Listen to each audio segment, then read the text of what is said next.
So just quick double. I'll quickly just click one of the microphones. All right, okay, that's fine.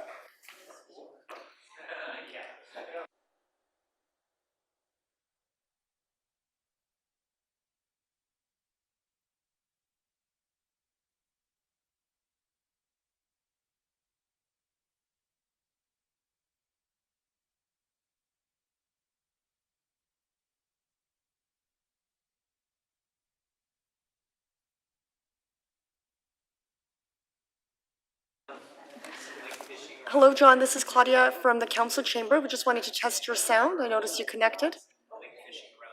Yeah. Hi there, Claudia. How are you? So I can't hear you very well. Can you speak a bit damn. louder? Should be up. Hang on.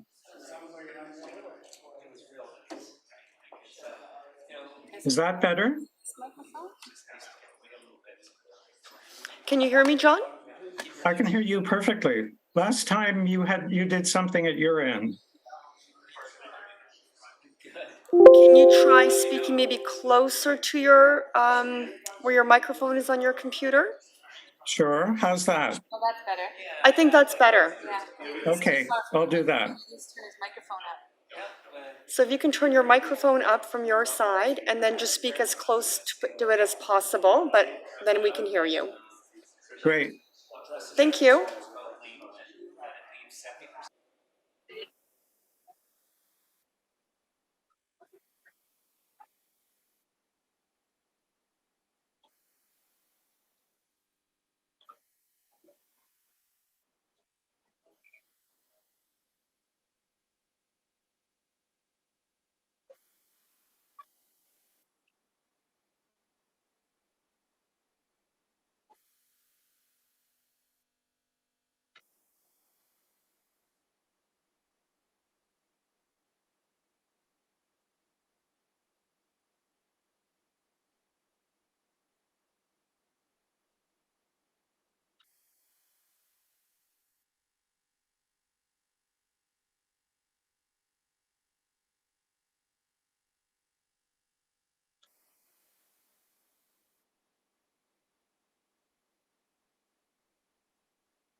Hi, Councillor Wolf. This is Claudia from the chamber. Just wanted to test your sound.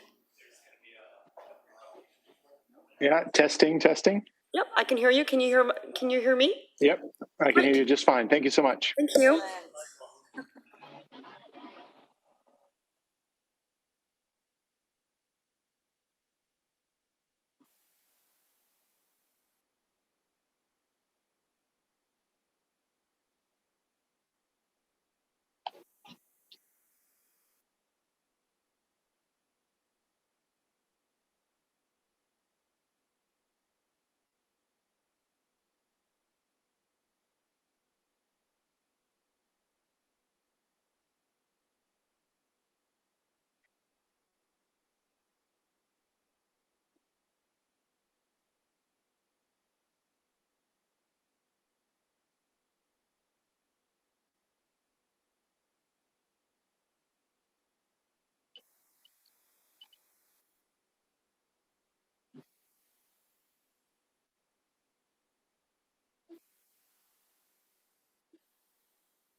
Okay, good afternoon, everyone. First of all, I'm going to call the special council meeting to order and then recess it until after the special open general purposes committee meeting. This afternoon, the situation is a little bit unusual because of this. Is to deal with a multi-use pathway, whether we have it, where it should be, all that sort of stuff.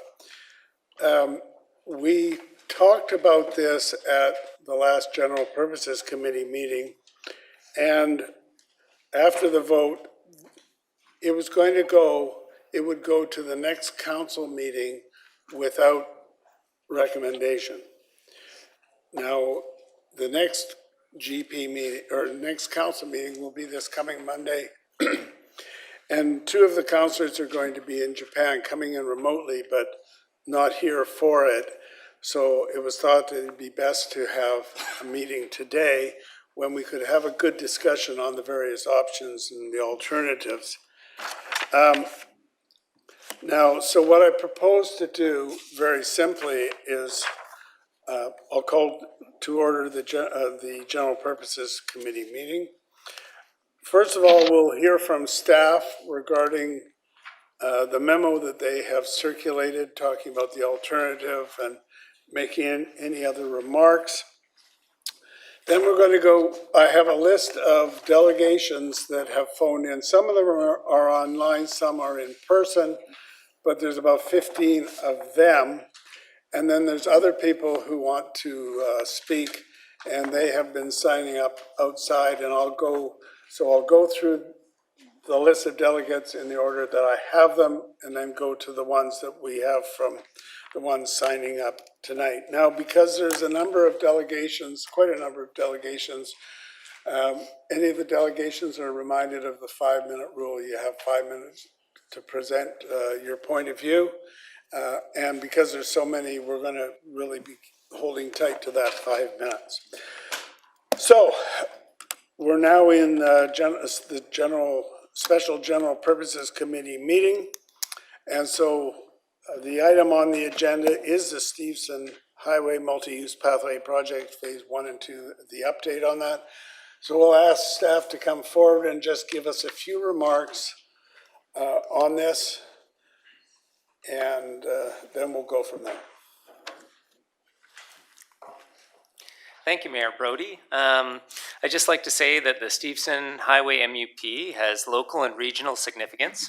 It's been part of a planned network of cycling facilities for over a decade. It was identified as a short-term priority in the recently council-endorsed cycling network update.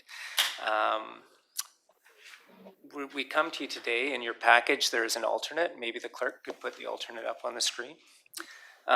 This alternate addresses some of the issues that we heard from council. Do we have the image of that we can put up? Thank you. It addresses some of the concerns we heard from council about the proposed lane widths. Of course, the original proposal includes center lanes that are the same as in the original, as they are today, but proposes to reduce the curb lane widths to 3.25 meters for two reasons. One, to make a little bit more room for the multi-use path, but the other is to try and slow down traffic on Stevenson Highway where we do feel there's a speeding problem. The alternate that we're presenting for you today in your package maintains the lane widths to a large degree. 70% of the lanes would be wouldn't be impacted at all. They'd be exactly the same as they are today. However, 30% of them would be reduced to about 3.6 meters wide, which is quite wide. That's wider than most safety standards. It does come at a bit of an expense to the MUP, though. The buffer that we have in the original proposal is about 1 to 1.5 meters wide. This would reduce it to what the minimum is in the BC Active Transportation Design Guideline. However, to make to 0.6 meters.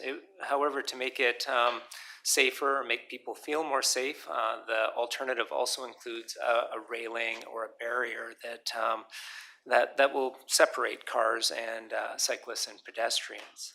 The last thing is that the MUP itself, to accommodate the wider lanes, would have to be reduced to the minimum width that the BC Active Transportation Guideline promotes for MUPs at 2.7. So it's about a foot narrower, 0.3 meters narrower than in the original proposal. However, having said all of that, the MUP in the alternate that we're presenting today we believe it is AAA, and it will make people feel safe, and it will still give people an alternative to taking their cars anywhere. And that's good, of course, for congestion itself, for the environment. It cuts down greenhouse gases if people choose not to drive their cars. And lastly, definitely it contributes to community fitness. Milton, anything to add to that? Nothing additional. All right, we'll excuse the two of you. Oh, Councillor McNulty, you've got a question, just a minute, questions of staff? Okay, just a minute, let me turn on your mic here. Go ahead. Yeah, thanks very much, and thank you for the report and the update. At the last meeting, I made a couple comments, and I was concerned. I thought believe I said to His Worship, I would like it in there. Where in our report, or I may have missed it, how am I going to get from Steveston to number 2 road to the bike lane on Steveston Highway? And how am I going to get from Moorfield or Shell Road to the tunnel? I'd asked for the overall plan of a linear, what it looks like, and have we thought about that? Are we just dealing only with this segment in the middle? I was hoping that I would have an overall scheme, and then I asked how and when will we address those? Because right now, you've given us something for the middle, okay? And we can talk about the merits of that later. But what about the overall plan? To know that I can get on my bike on Moncton Street, and I can go to Harry's place over on Steveston Highway and the freeway. Is that coming? Phrase 1, 2, and 3 together, so I know what it looks like.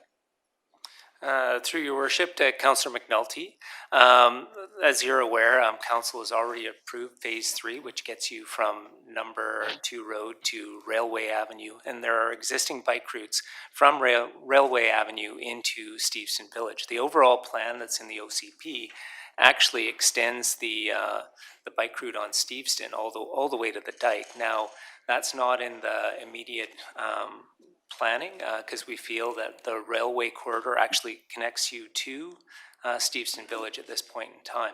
Certainly the tunnel with it coming and the overpass that's being constructed right now, the bike routes across the overpass at Steveston Highway will be complete in 2025. And the planning for the tunnel is underway. They're currently in the middle of their environmental assessment process. They've shown us a couple of different alternatives that will access the bike lanes and pedestrian lanes that are in the middle of the tunnel. It's not on the outside of the tunnel, but between the travel lanes. And one of the options that they favor actually comes out at Rice Mill Road. So when we look at it, at the end of the day, we'll want to try and connect the end of the, from Shell Road on Steveston Highway to both the Steveston overpass as well as to the tunnel. And so once they solidify all of their tunnel arrangements, we can probably figure that out. Now, when we try and look at the section of Steveston Highway that goes from Shell Road to the overpass, the corridor is roughly the same size. Like the challenge will be, there's enough space, but the challenge will likely be that there's a lot of mature trees on the south side of the road by the Ironwood Mall. And we'll have to find a way through there. But there is space, and we're confident that part can be completed, and we'll propose that as we get closer to completing the work on the overpass.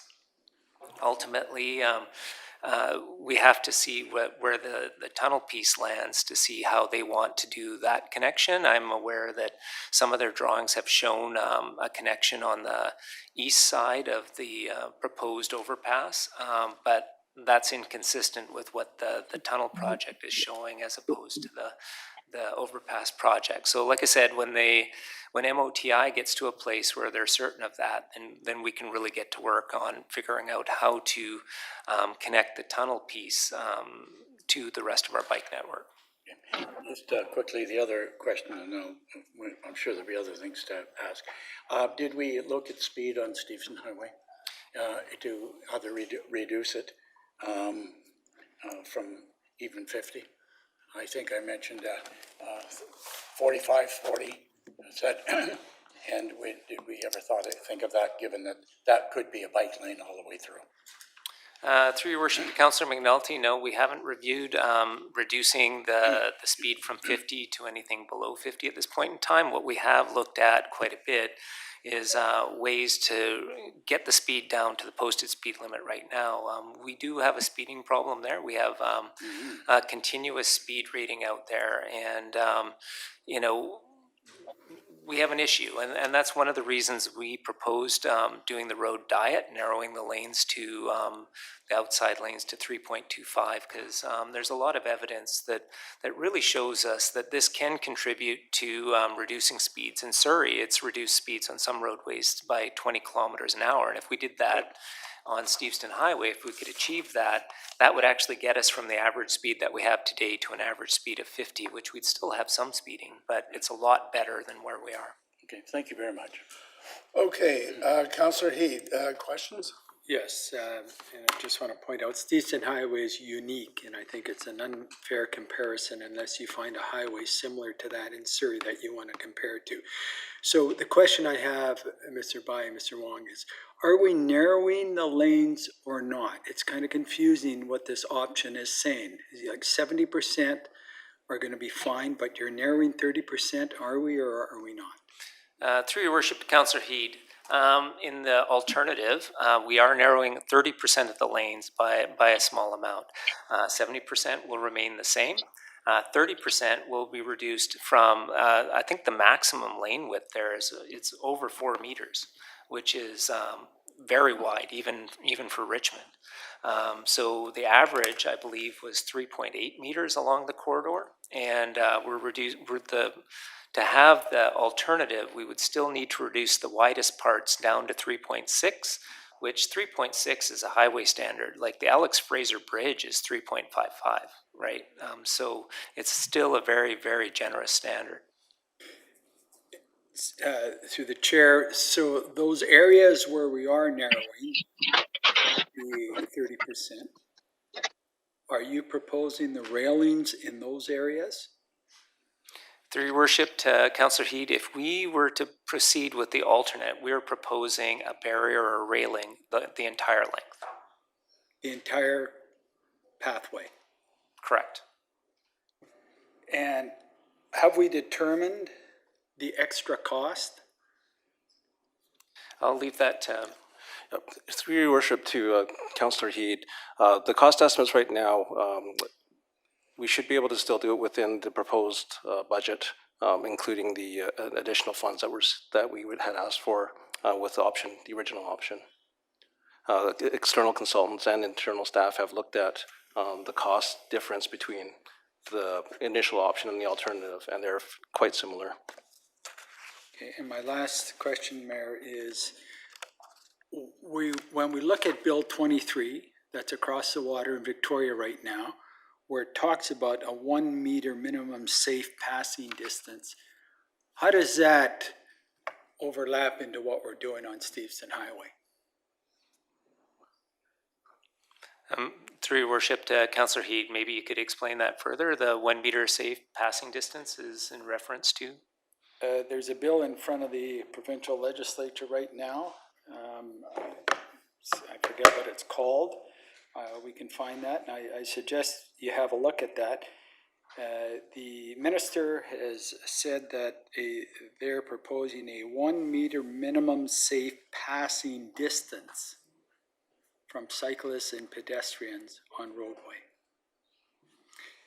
Now, I understand that if there's no pathway and the car must pull out to make sure that they maintain that 1 meter minimum distance, but I'm just wondering how that's going to configure in with what we're doing on Steveston Highway or proposing to do on Steveston Highway. Through your worship to Councillor Heed, if you mean the distance between the cars and the pedestrians and cyclists, certainly the original option that's in our original package allows for that. Like it provides a 1 meter to 1.5 meter buffer, which is exactly within what you're talking about, but it does require narrowing the lanes on Steveston Highway. With respect to the alternative that we put forward, it has the minimum width of buffer that's in the BC Active Transportation Guideline.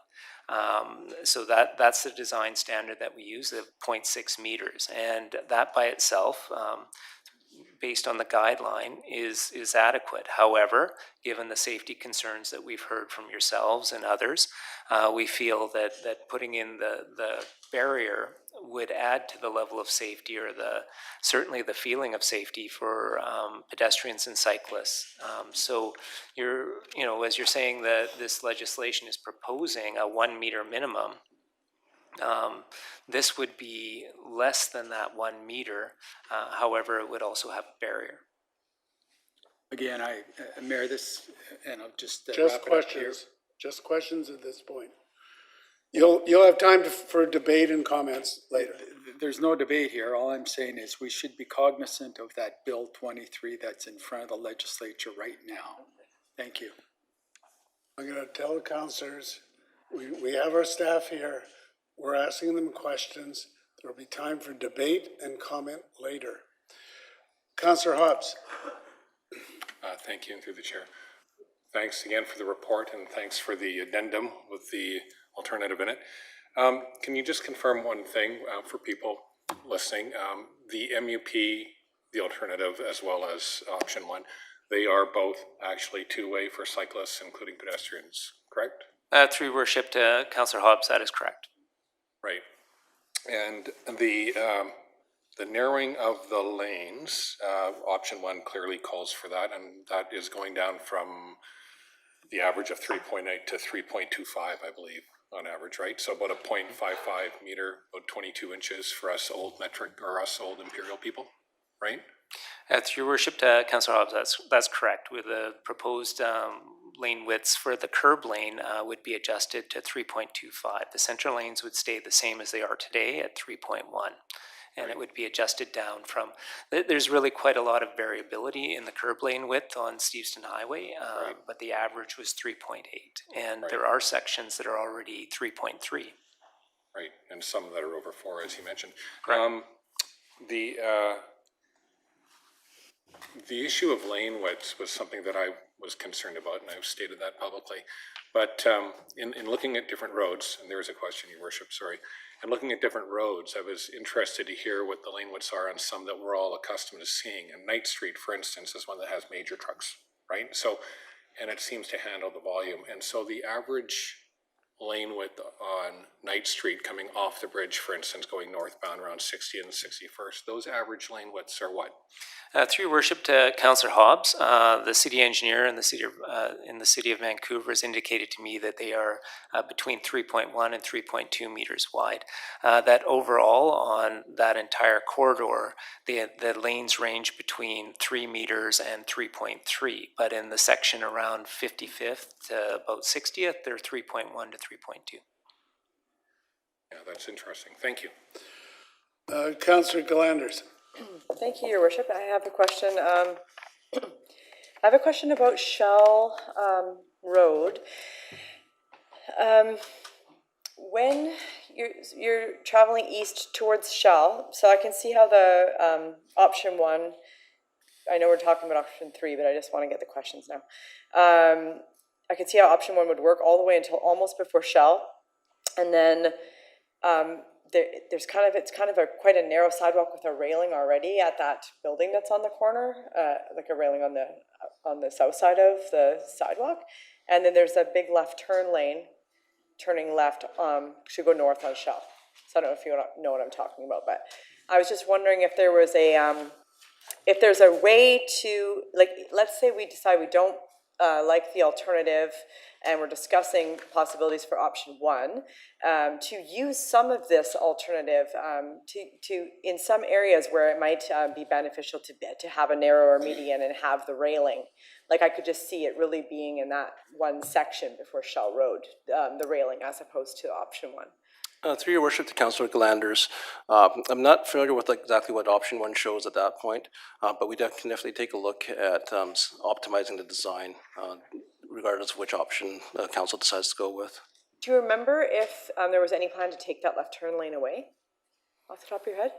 I should have asked earlier, sorry, I just Through your worship to Councillor Glanders, there was no there was no plan to remove any of the left turning lanes. That's great.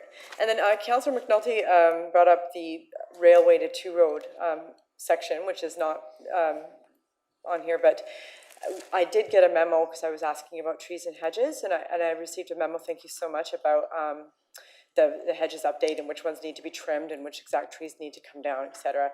And it stated that on between two road and railway that no hedges need to be removed, only trimmed. Is that correct? And it didn't mention trees though. Were there going to be any trees removed there? Through your worship to Councillor Glanders, right now the design is at the 70% state, so we did ask the consultant to review what would need to be taken out there. We don't have an arborist report at this point, but what we've been told is that the only thing that's required is trimming. Some trimming. That's really good to hear.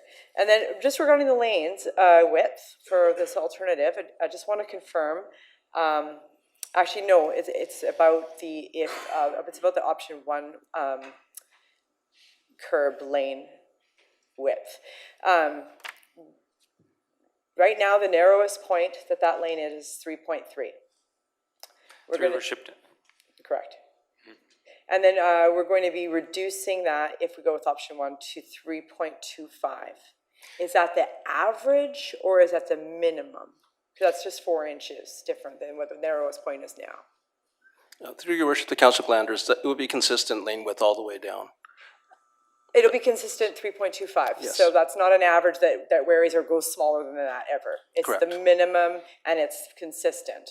So it's about 4 inches, 0.05 of a meter less than what it currently is at its minimum. Through your worship to Councillor Glanders, yes. Great, thank you.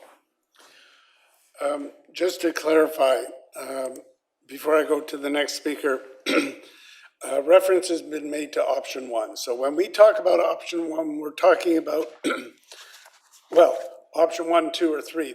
Those were the options from the report that we considered, which is in your package, and we considered that last GP. And then this new alternative, I guess we'd just call it the alternative. That's today. I just want to make that clear for everybody. Councillor Day. Thank you very much for clarifying that, Mayor Brody. And option one was defeated in that meeting, so it doesn't have a recommendation going forward. So what we're talking about today is really alternative 4, which is the one with the railing, right? Now, so that's what we're here to really discuss in detail. So my question is, on the width map that you guys gave me, it shows the railing is on the multi-use pathway. So how wide is it between the railing and the edge of the multi-use pathway? Through your worship to Councillor Day, generally speaking, the railing would be in the middle of the that 0.6 meters, so it would be roughly 0.3 meters from the edge of the multi-use path. So, sorry, 1.36 meters from? Generally speaking, the railing would be placed in the center of the buffer area, so it will be roughly 300 millimeters from the edge of the multi-use path. The inside. Yes. What about the outside? So if you go from the outside to the railing, how wide is that? Where the people are going to actually ride their bikes and walk and push their strollers? Through your worship to Councillor Day, the MUP would be 2.7 meters wide, and then the railing would be an additional, well, about roughly 300 millimeters on top of that. Okay, and in that 2.7 meters, which is what, a little bit over 6 feet, you're planning on a bi-directional bike lane? Is that gonna be like painted or something in the middle to remind people to go left or go right or east or west? Through your worship to Councillor Day, I'm not 100% sure if there will be a line down the middle, but the 2.7 meter does meet the BC Active Transportation standards. Where would the people walk? Through your worship to Councillor Day, the people would walk, on the path, like we see them all over the place. People generally walk on the right side if they're going one direction, well, in each direction, right? If council wished, we could put a dividing line down the middle. I've seen lots of places where they'll have a symbol that shows both pedestrians and cyclists and direction on each side of it.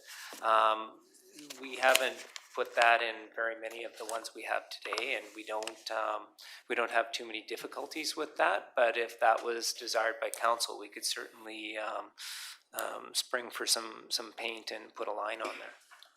I would imagine you're aware of all the emails we've gotten for people walking on other multi-use pathways where there is no lines, and they'll be walking along or pushing a stroller, and an e-bike or a fast bike rider will whip right by them, and people are concerned. I'm worried that there's not enough. Tell me, how are we going to address this? Like according to the Hub report, and I'm sure you're aware of this, correct me if I'm wrong, it states that they prefer when pedestrians are separate from cyclists. But we can't do that with this plan, can we, with alternative 4? Through your worship to Councillor Day, I'm certain that people would like to have more space. At the end of the day, though, we are constrained. We're a built city already. If we wanted to build dedicated lanes, we would likely have to take a traffic lane to do that. And I don't think we're prepared to do that today. And what I'm very, very certain of is that the MUP, whether we pick option 1 or the alternative, it's a dramatic improvement over what there is today. And I am darn certain that almost anyone from Hub or any of the cyclists would say that if they got to choose between having the multi-use path or waiting until such time as we have the additional space for independent lanes, I'm quite certain that they will pick the multi-use path over having nothing. Now, and it is a good facility. We have them in lots of places, and we have seen some of the letters that have come through with concerns about, but the reality is we don't get very many complaints. I know Councillor McNulty last time said that he did get some complaints on this, and if he does get them, he can certainly forward them to me. But for the most part, we don't seem to have a big problem with that. I'll have to share those letters with you. Thank you. Councillor Liu. Thank you, Worship, through you to staff. Thank you very much for this report. We approved a 15-year cycling network plan. Now, I believe it had gone to public consultation in November 2021. Is that correct? Through your worship to Councillor Liu, I can't remember the exact dates it went to consultation, but I'm pretty certain it went to 3 rounds of consultation during the process. And was there a lot of concern around the Steveston Highway connection? Through worship to Councillor Liu, I do not recall anyone having any real concerns over the Steveston Highway route. And in fact, that plan identifies Steveston Highway as a short-term goal to complete with that plan. Okay, and so if I recall correctly, and I'm looking some things up, so on the July 25th, 2022, so just under a year ago, most of us here at this table approved the cycling network plan update and the short-term priorities for 2022 to 2026. So that would have fallen into then this council term. The short-term priorities were develop a core protected cycling network in the city center, completion of parallel and neighborhood bikeways as alternative to long-term routes on Gilbert and Blundell, and completion of Shell Road and Steveston Highway cycling facilities in preparation of medium and long-term connections. So those were our major key things that I think we all voted on for this. Did we have any concern at that meeting, do you recall? Through your worship to Councillor Liu, I do not recall any concerns. I do remember it was on the consent agenda. Okay, and and certainly while we're concerned that people feel safe and comfortable while they're walking or cycling. There is a sidewalk on the north side of Steveston Highway, so if people do prefer to walk separated completely from bikes, they have that option. Is that correct? Through your worship to Councillor Liu, that is correct. And do we have any data from police or fire of crashes with pedestrians or bicyclists with one another versus cars with pedestrians and cyclists? Through your worship, Councillor Liu, I do not have that detailed information, but we can certainly try and find that. One of the challenges is that doesn't generally get reported to ICBC. So as with our scooter program, as you're aware, trying to track anything like that that might happen, we try and work with the local health authority and the hospitals. Okay. But we could try and find that, but it hasn't come to our attention so far. Okay, because I know we have received some letters about people being concerned about the speed of cyclists going near them, but we haven't actually received, I haven't received any that have been complaining about either being walked into or hit by a cyclist. Through your worship, Councillor Liu, I have not received any reports of a pedestrian being hit by a cyclist on my desk in the last 4.5 years that I've been Director of Transportation here. Okay, thank you. Okay, thank you, gentlemen. Don't go far, because there's bound to be lots more questions and comments and concerns. Oh, I'm sorry, Councillor Rao had a question. I didn't see your hand up. Go ahead. Yes, this is a question for clarification. Now, is it fair to say that, or correct to say that, the nature of the multi-use pathway is for mixed use? People who ride bike, they walk, they're all together. And, you know, it's not a bike lane plus a sidewalk, and, you know, there shouldn't be any, or there's no need for really a divider saying that this is going north, this is going south, and this is for the bikes, and this is for the pedestrians. So, by nature, it's a mixed use. Through your worship to Councillor Rao, absolutely, it's a mixed-use facility, and it's not some crazy thing we dreamed up. This is something that has specific sections for it in the BC Active Transportation Design Guideline, and everything we've done on this project is in alignment with those guidelines. Right. So based on experience and, you know, number of complaints that we received, I think that has not been a problem, that we do not define the directions and the different groups of users, bikes and pedestrians. So there's no concern raised. Through your worship, Councillor Au, we've got a facility like this beside another busy roadway on Alderbridge, and it does not have a dividing line. And we opened that 1.5 years ago, and I've received no complaints about any kind of conflict there. I have seen both styles. I've seen some where there is a dotted line down the middle, and then they have symbols that show both cyclists and pedestrians, and they have an indication of what direction you're supposed to go on each side of the line. But I've also seen lots of facilities that do not have those directions. Yes, okay, good, thank you. All right, thanks, gents. So we'll go to my list of delegations. These are, first of all, the ones who have phoned in. Some of them I see are remote. The first delegation is John Roston, and he is online. John, are you there? Can you hear me? Yes, sir. We can hear you, though it's not too loud. If you can. Okay, I'll try to speak up. First of all, we've been talking about the BC Active Transportation Guidelines. I just want to point out that those guidelines say that the buffer between vehicular traffic and a multi-use pathway should be 2 meters or more. 2 meters or more. That is the recommendation in the guidelines. Okay, I'd like to take a step back, if I could, and just ask if we had known at the very beginning of this project about the adverse health effects from air pollution and the details on how close to heavy traffic the bike path will be, wouldn't we have looked at other alternatives for a route that would both get us to where we want to go and have it be a great experience for us and our children? And those alternatives exist.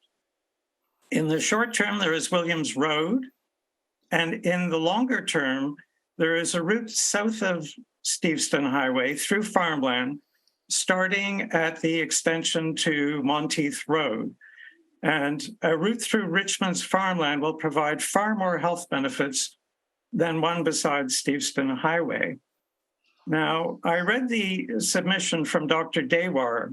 She quotes a number of studies and reaches the conclusion that the health benefits of cycling outweigh the adverse health effects from air pollution.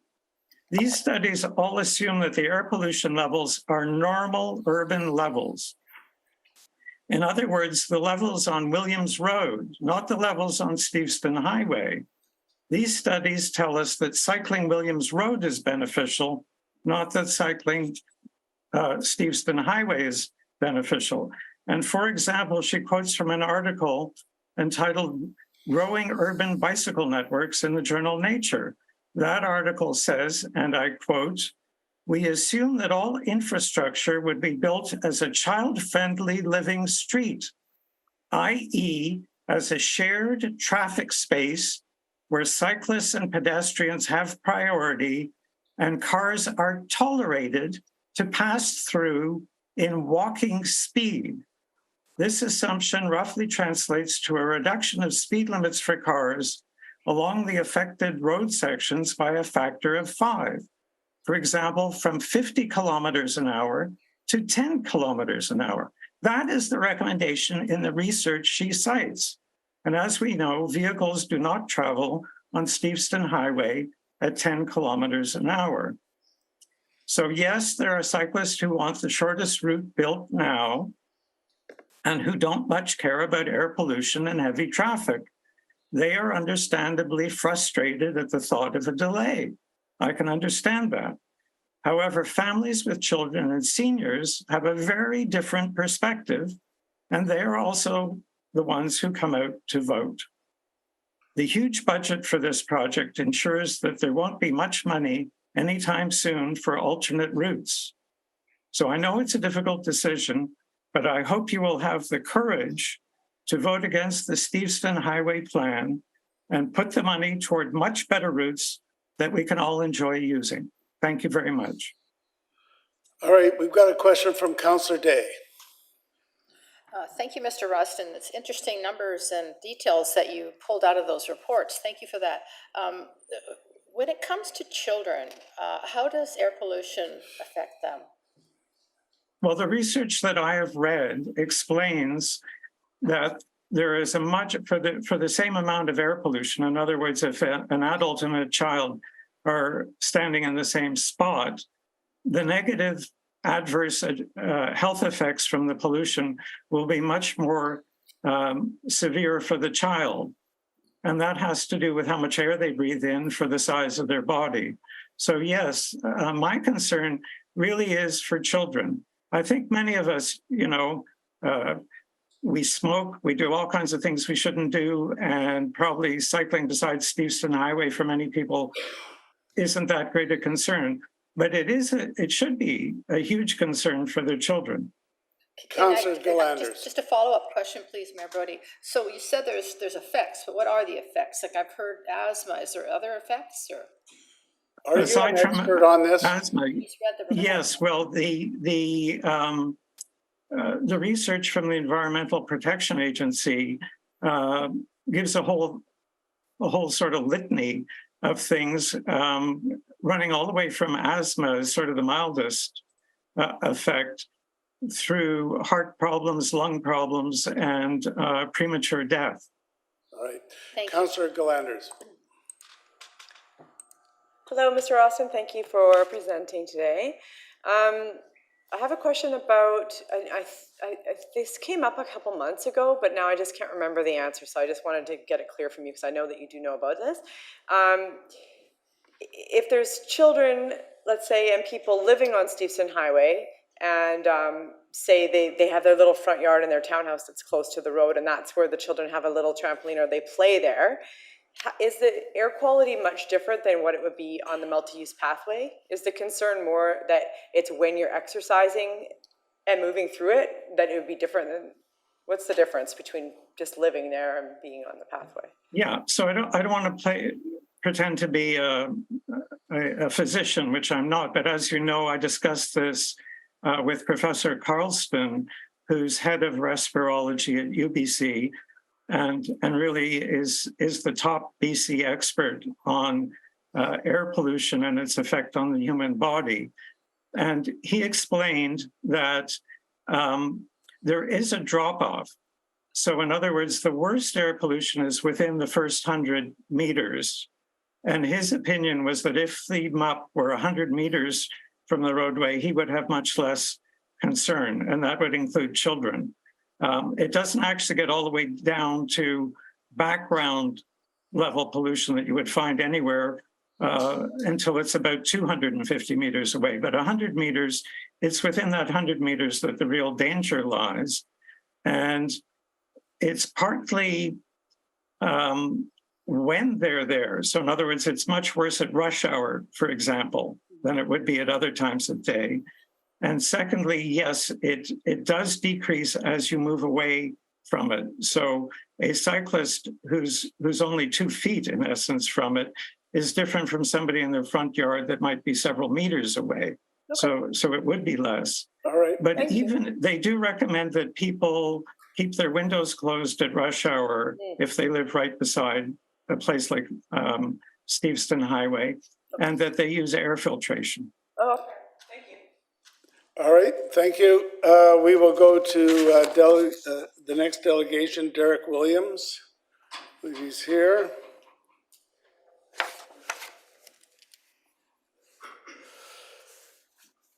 Yes, sir, please have a seat. You've been here before. Introduce yourself. You've got 5 minutes. Can you hear me? Okay, my name is Derek Williams, and I'm with the Richmond Active Transportation Committee. I live on Yoshida Court in Richmond, and I have been cycling for many, many years. So this is not a new thing. We've discussed all this before, and so therefore, I think whichever option you decide you're going to go with, it has to definitely be an option to at least build it, because this is a definite connection that we need. It's a direct route. It will alleviate people having to go to Williams, which is like, from my point of view, would be at least another 1.5, 2 kilometer ride to get to Ironwood. If I want to go to the tunnel and go on the through the new tunnel, then I would also have to take that route. If I go along the Dyke Road, that's definitely not an option, and you haven't even built any cycling infrastructure anywhere there. It's a very narrow road. You've updated the Dyke system, but you didn't put cycling facilities in under a AAA standard. So the Dyke Road is not an option, and Williams works perfectly well as it is. And we don't want anything done to it except minor upgrades, maybe. Air pollution, we've just heard from somebody that thinks that we should be about 100 meters or whatever away from all this. Well, I don't see anywhere in this world where we can do that. I cycle all over Richmond. I'm on the roads with traffic. I've cycled Westminster Highway for years. Right now, you've got some concrete barriers there, but from Nelson onwards to Macmillan, there are trucks all the time. So you said that was fine when you put that in. Why would you not do the same here? If people wish to not cycle on this road, that's fine. They can take Dyke Road, they can take Williams, or they can get in their car. We're not stopping cars at all. We're not against cars, none of us are. And I think with the engineering department, the fact that they've tweaked and given you all the technical details, so I'm not going to even touch that. I think it's perfectly fine, and if we're happy with that, especially with a fence, I don't think there's any problem at all.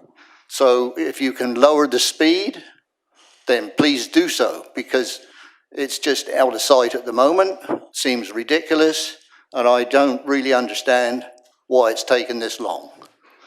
So when you got the vote to sit where you do, you were asked what you thought of the cycling network, active transportation. We voted you in. Please stand by what you voted for. And so I'm asking you to please get on and build the pathway so we can get on to the next part. This has taken way too long. I'm devoting lots of time to this. I have better things to do. So I'm sure you do. So let's just build it. Any questions? Yes, Councillor Day. Thank you so much, Mayor Brody. So I've been studying and studying all the farm roads and the side roads and trying to figure out the other option. And what I've come up with is number 2 road, there's a road called Monteith. Okay. And it's already built. Then there's an unopened farm road from Monteith to Gilbert. Okay. Then there's Gilbert's already there. And then once you get down to Gilbert and Finn, it's not actually where Finn goes through, but there's like what do they call it, a paved pathway. And then it's a straight run all the way from Gilbert through to the end of Finn Road. If we could find a way, another option to build that as our multi-use pathway, do you think it would have more or less ridership than the Steveston Highway option? I think, in answer to your question, you should build the multi-use path on Steveston Highway and also, in the future, consider building more routes, because if I get in my car, I can go anywhere I want on any street. I cannot do that safely on a bicycle. I will go on many, many roads that other people won't. But we're talking about AAA. We want lots of people to be able to use it. So I guess people aren't quite as stupid as I am. They want much more safety. So it is up to you to provide that, especially if you're going to keep up with the plan which you outlined many years ago to get more people connected by walking, rolling, cycling, and general active transportation. So it just means that you have to build this one and then get on to all the other parts of the cycling network. Thank you very much, sir. Okay. Oh, just a minute. There's another question. Councillor Liu. Thank you, Your Worship. I'll be brief. Thank you for coming out. I appreciate this. There's been concern and question about the width of the potential Steveston multi-use path. But then the similar people will also talk about the benefit of taking Dyke Road. Right. You've clearly taken Dyke Road. When you go around the Crown paper packaging plant, how wide would you say that path is? Oh my goodness, that's, well, you can, if you're going around that actual dirt path there, you physically have to wait until the pedestrian either recognizes the fact that you're there and then pulls over and holds their dog in and lets you go by, in which you say thank you very much and you creep by. But there is no means to pass a pedestrian in that very narrow width, because it may have a fence, but you've got a lot of undergrowth, you've got a lot of bushes, and so therefore, like, the pathway that's created is not very wide. Okay. But nevertheless, you've never hit any of these pedestrians? Absolutely not. I mean, I'm So not. on the multi-use path with bikes going both ways, you're No. quite confident that you'd be able to cycle and Absolutely. avoid Yeah. people walking and dogs and things? Yes. Thank you. Okay. Thank you, sir. That's it? Yep. Thank you. Thank you. So our next delegation is Devin Cairns. And just so you know, the next one after that is Jeremy Hopwood. So I think Mr. Hopwood, I think is online, so if he can be ready. So go ahead, sir. All right.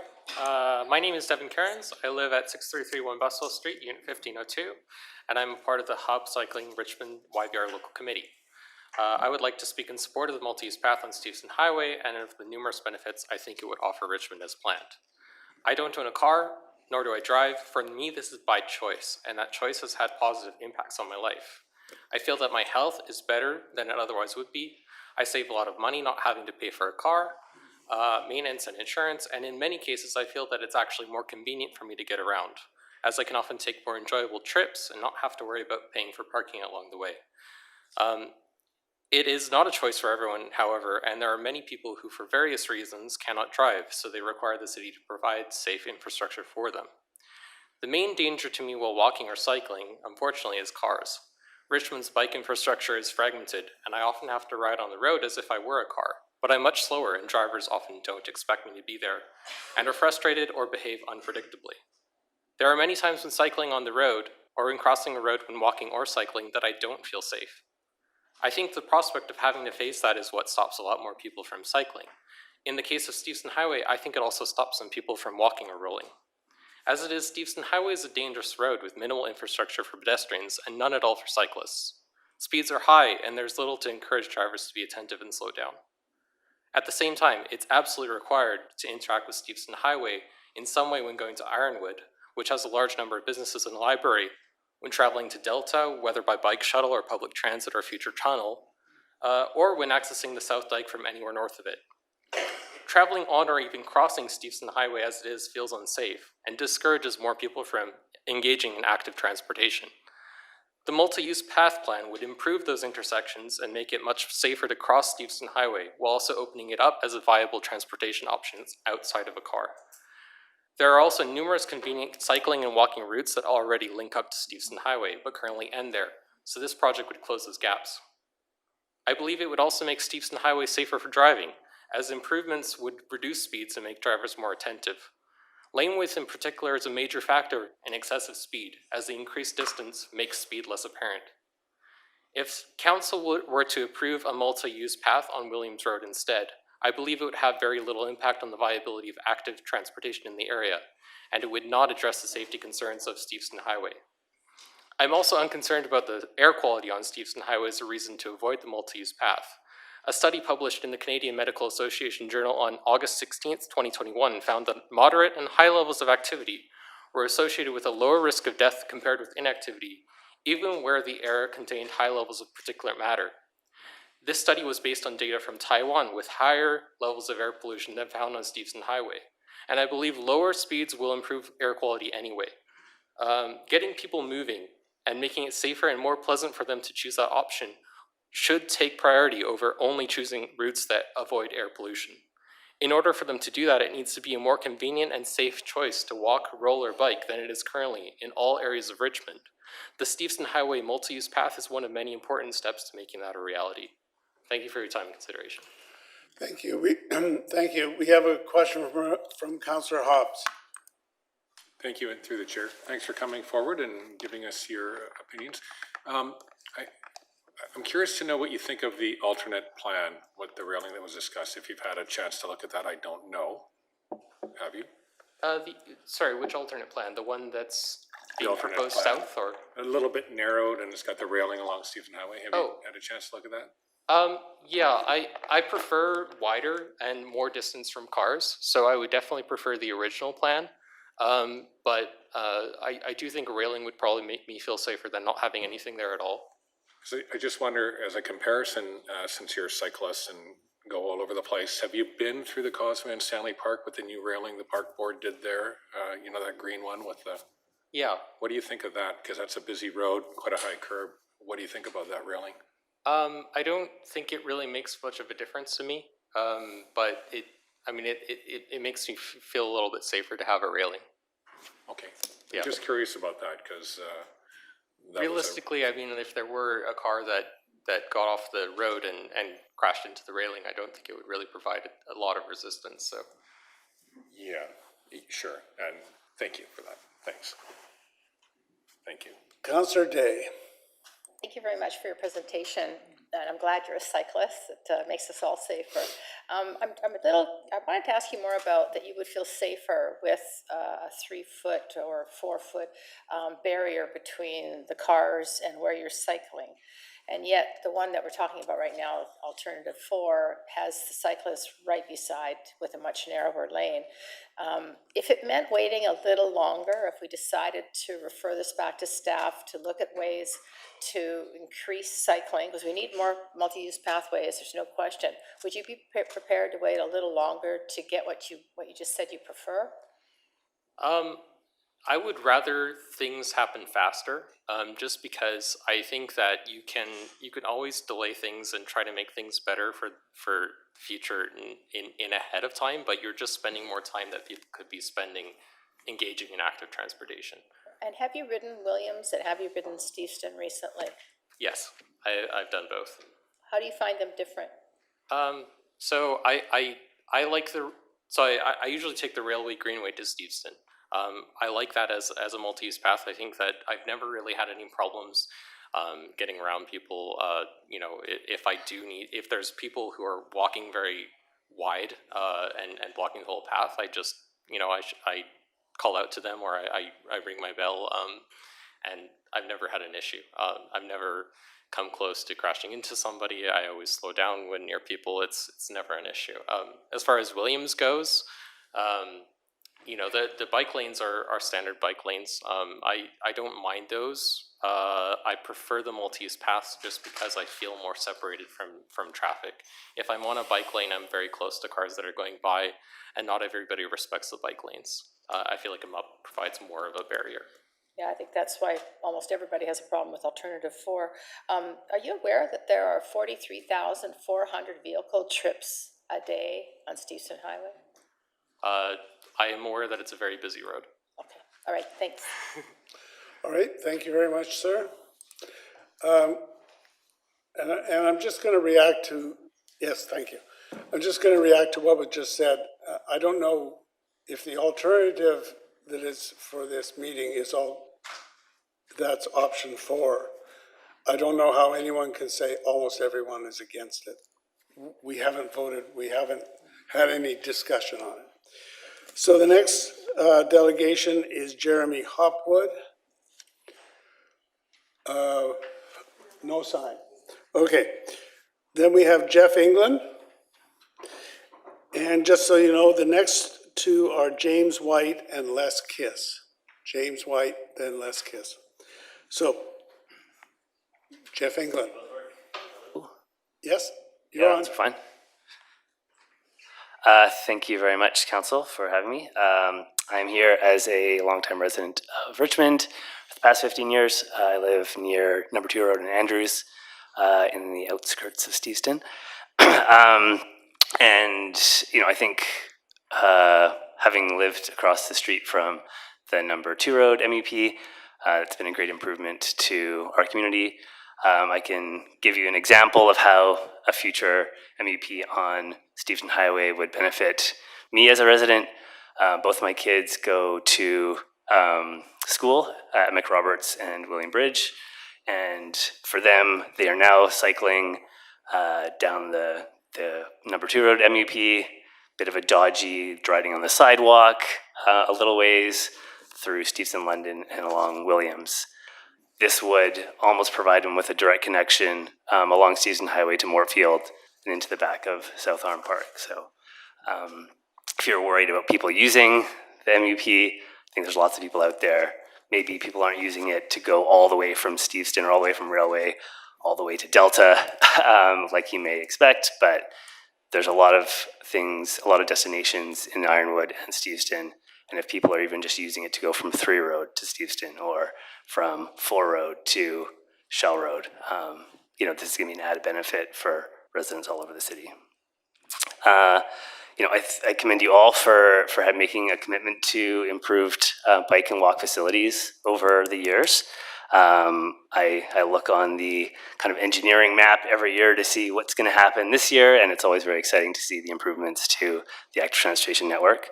And I think MEPs are a real benefit to, especially that all ages and abilities that some of the other speakers have talked about. And we have seen the benefit of these, as mentioned, at Aldergrove and Number 2 Road.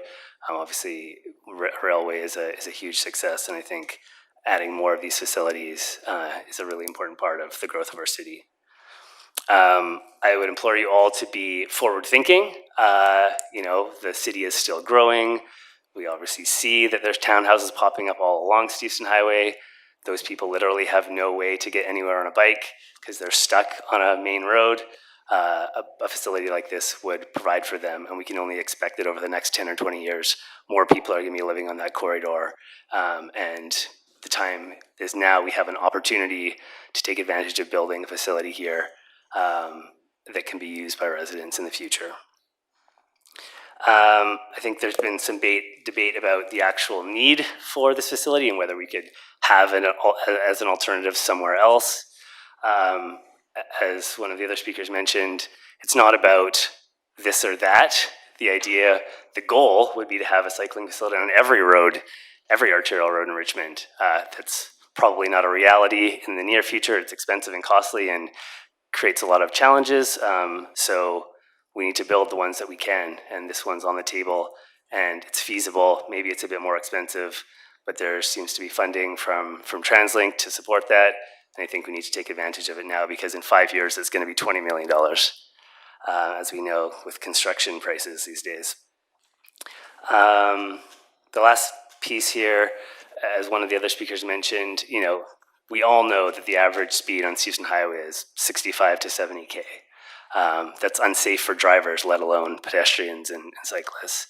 And a facility like this would narrow those lanes, slow down traffic to more acceptable speeds, and provide a facility for cyclists, even if it is half a meter away from the road.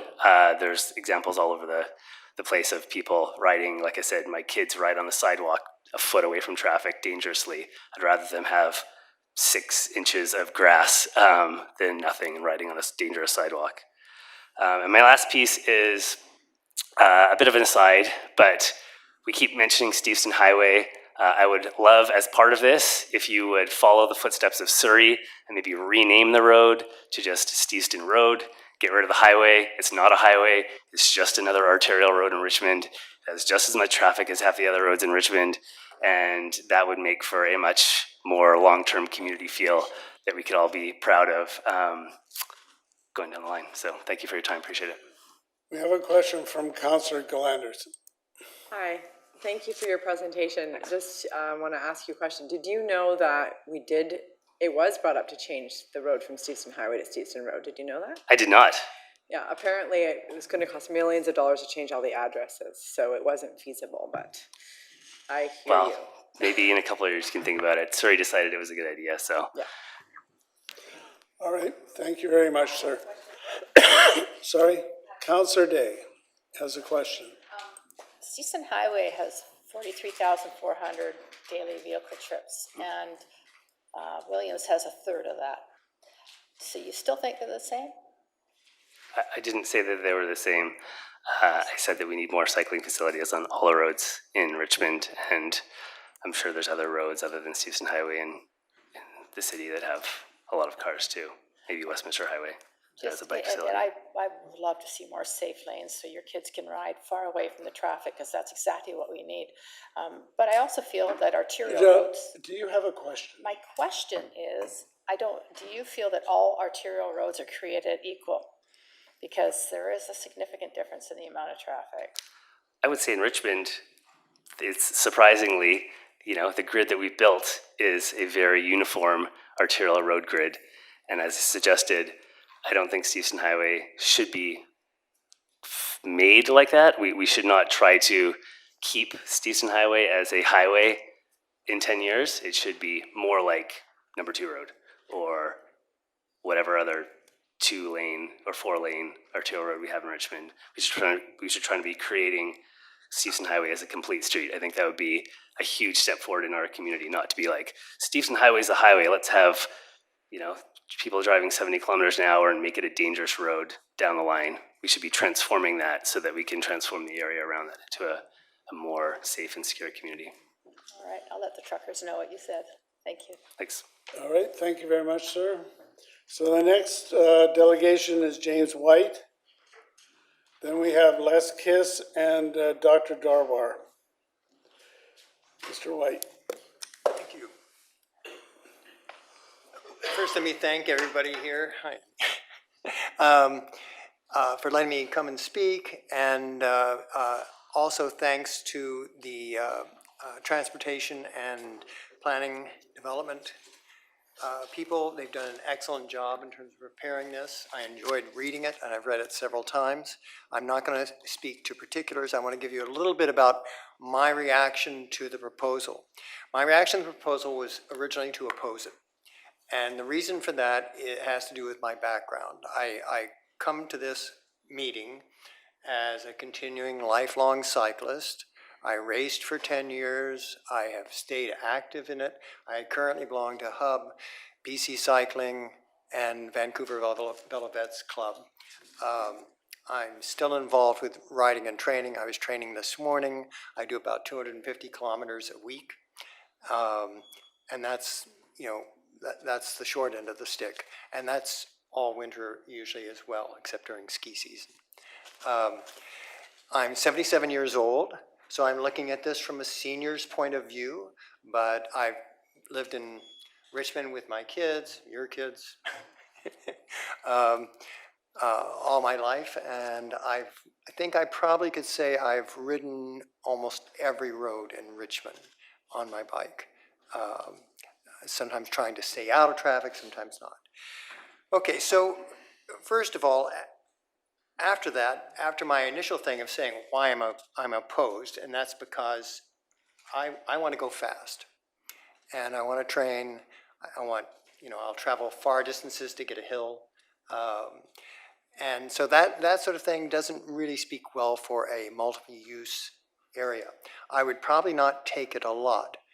However, on reading the thought that went into this and thinking about the increases I've seen while I'm cycling of new cyclists, kids on cycles, people on motorized scooters, people on electric bicycles, it's just blossomed.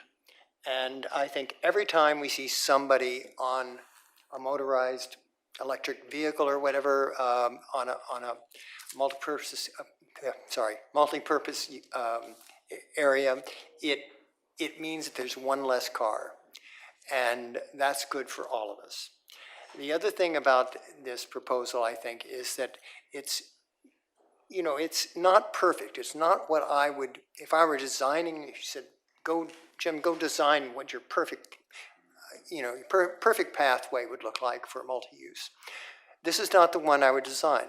But I also know from years of administration that the perfect is the enemy of the good. And in this case, this is good. This is good. This is satisfactory, and it's good, and it's well thought through, and it has my, my support. If you people voted against this, I would be extremely upset, because I think you have a good proposal. And people would come to you and say, well, it's not perfection. That's right. But I think we need to get on with it and work with this. There are a couple of things that I'd like to say regarding the success of the pathway. One of the things about the success of the pathway is that it'll be much more successful is at either end, where you have Steveston and you have the shopping mall, that there is some place for people to safely park their bikes. One of the biggest impediments to people traveling up to get groceries or go into a store is that their bike will be stolen.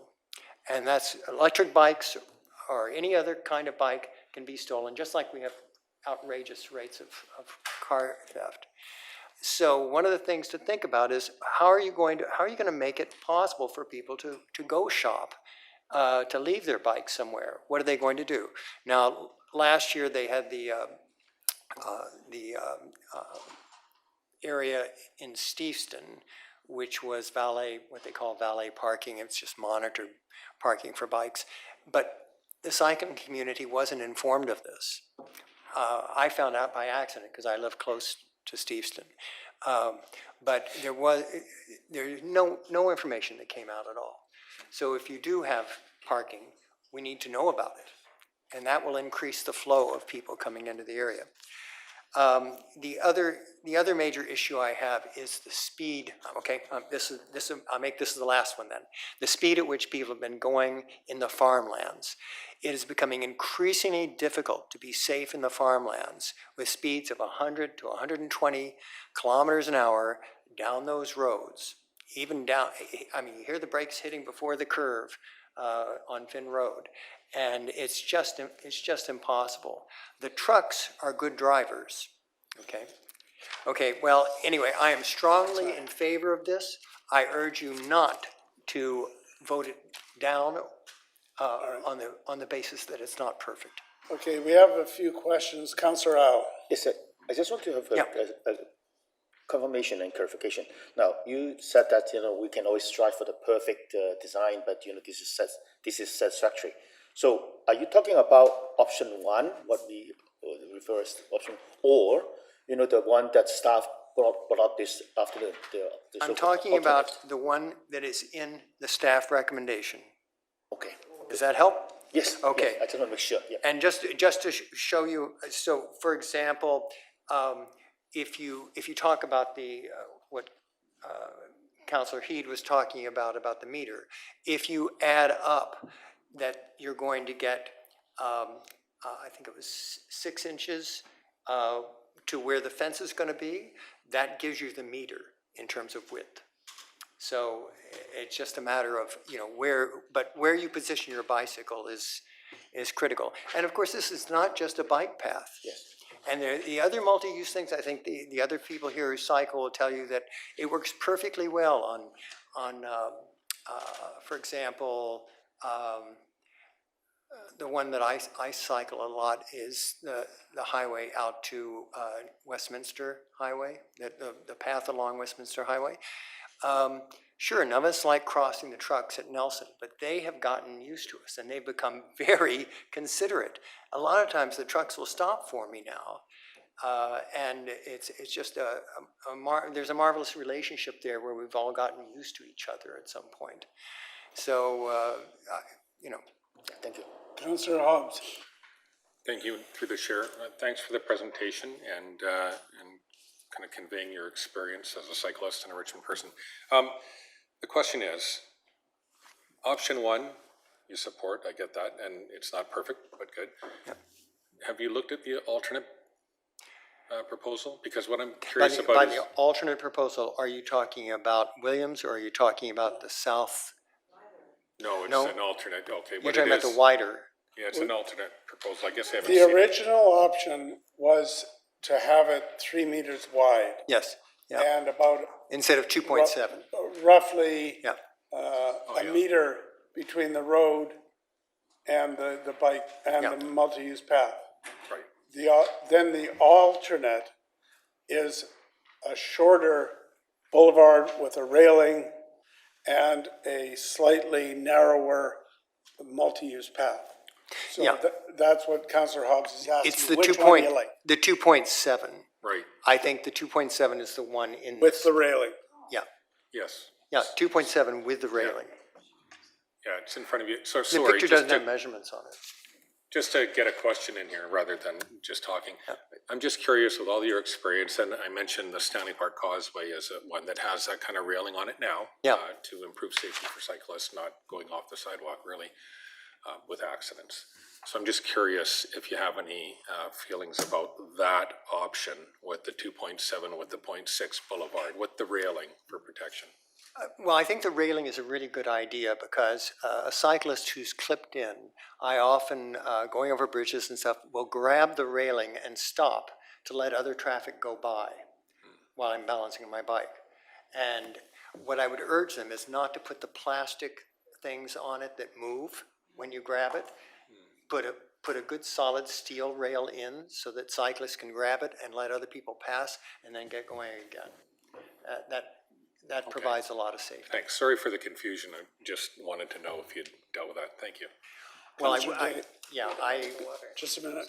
Councillor Day has a question. Okay, so you like the railing, right?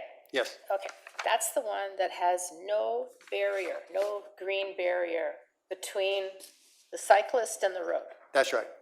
So you prefer the 2.7 meter with the railing, and you're riding right beside where the cars are?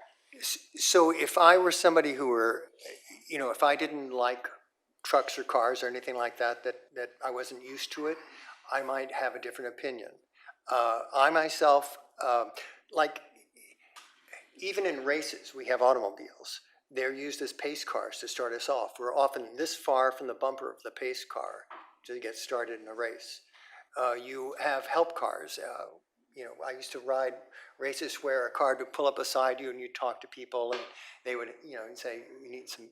So you get used to, like riders who are riding races and stuff get used to that. I think I'm not the person to ask about my personal feelings in that regard. I don't know, you know, how some people would probably want to be half a mile away from a truck or whatever. And they probably won't take that route. But hopefully there'll be something left of the southern parks route, the southern farm route. What's happened, of course, is that all those cars, every time there's traffic, they all go over to the southern park route and it becomes just a nightmare. It's so dangerous. I can understand as an experienced racer that you would be okay with being right beside the roads and having the railing, but we had a gentleman just come and speak to us that has small children. Yeah. What's gonna happen? I mean, you know, Well, like, to keep them from going into the traffic, for one thing. yeah. I think that's pretty important. I'm just concerned about the conflict between pedestrians, people with strollers, wheelchairs, walkers, fast racers, and then children. No, you won't have fast racers on this. I can pretty well guarantee it. Okay. As long as you keep the farmland roads, I can't imagine anybody even wanting to go on something with strollers and pedestrians and so on.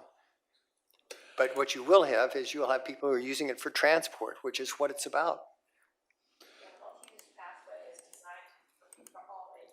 So, but thank you. Okay.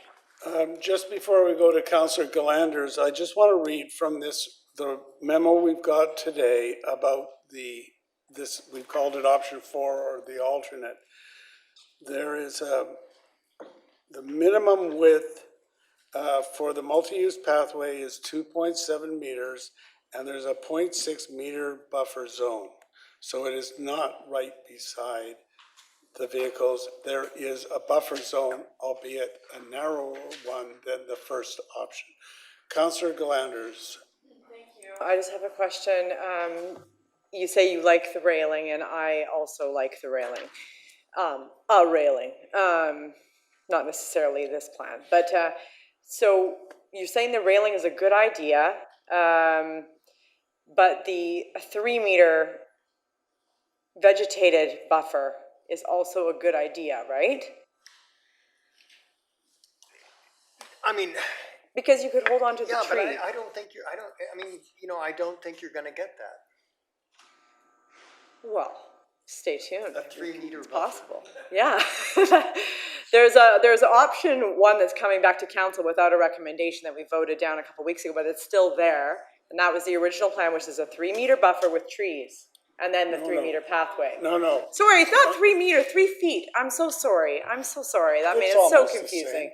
Yeah, a 1 meter buffer. That's what I meant. A 3 foot. Sorry.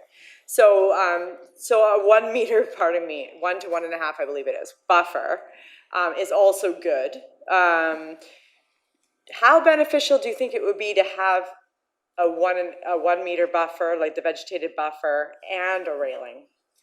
Wouldn't make any difference to me. For the general public, for the general public, for the general public, I think people would like to be farther away from the automobiles, but you can't always have that in a city that is jammed in like we're getting next to that road. So what do you think is better for all people then? The 0.6 meter buffer with a railing, or a 1 meter vegetated buffer without a railing? I think the best thing is to get it done. Yes, which one? I would say go with the plan that's out now, which is the 2.7. They're both going to be there in an hour. So they're both going to be there in an hour. He's saying that it's the alternate that he likes. It's the 2.7 meters. They're both gonna be there in an hour, so just wanna know what you thought of the other one, but I respect your opinion, so, but it's okay. Don't All right. answer. Thank you, sir. Okay. That was very interesting. All right. Then we get back to our list, Les Kiss, then Dr. Darwar, and the next one after that will be the folks from TransLink, Rex Hudson and Stephen Wong. So, Mr. Kiss. Thank you, Your Worship, and hello again, council members. Being here once again reminds me of a 1993 film that Bill Murray was in, Groundhog Day. And, you know, he was a weatherman that found himself just repeating the day trying to get things right. Unfortunately, I don't believe the MUP that's being proposed today, I'm really not sure, I'm confused which one's being proposed today, if it's the fence or whatever, but the standards have changed even from the staff's presentation today, so I'm confused what the standards are going to be. But regardless, if we're talking about the latest one, which I just found out about yesterday, with the rail fence, that to me is going to be an ultimate disaster from both an environmental perspective and a safety perspective. And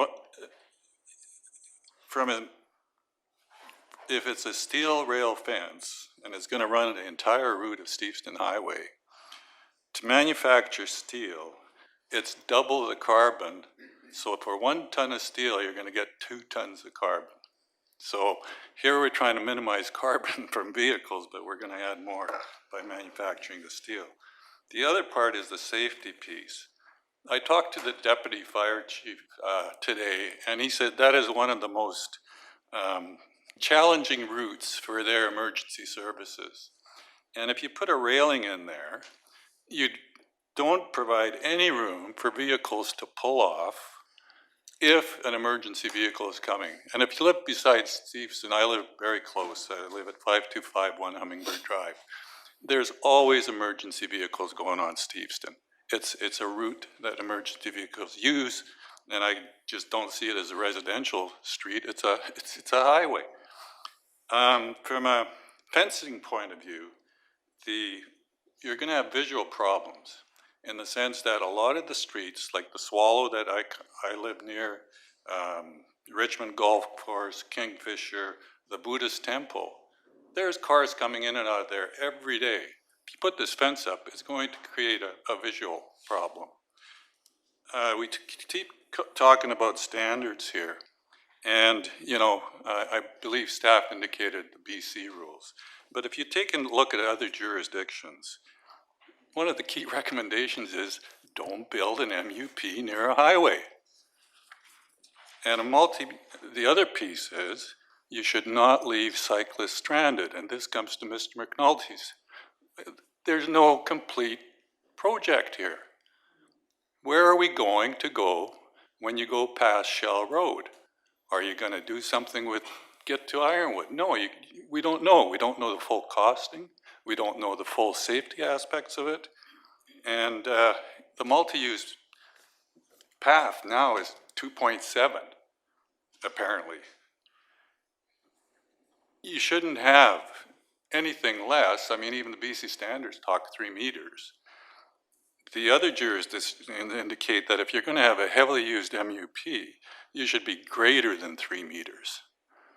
And if, in fact, you're going to put something near a highway, the buffer should be 1.5 meters. We're well below those. We're going minimum. The other day, and you know, we're talking about pedestrians, we're talking about cyclists, and we're talking about wheelchair users.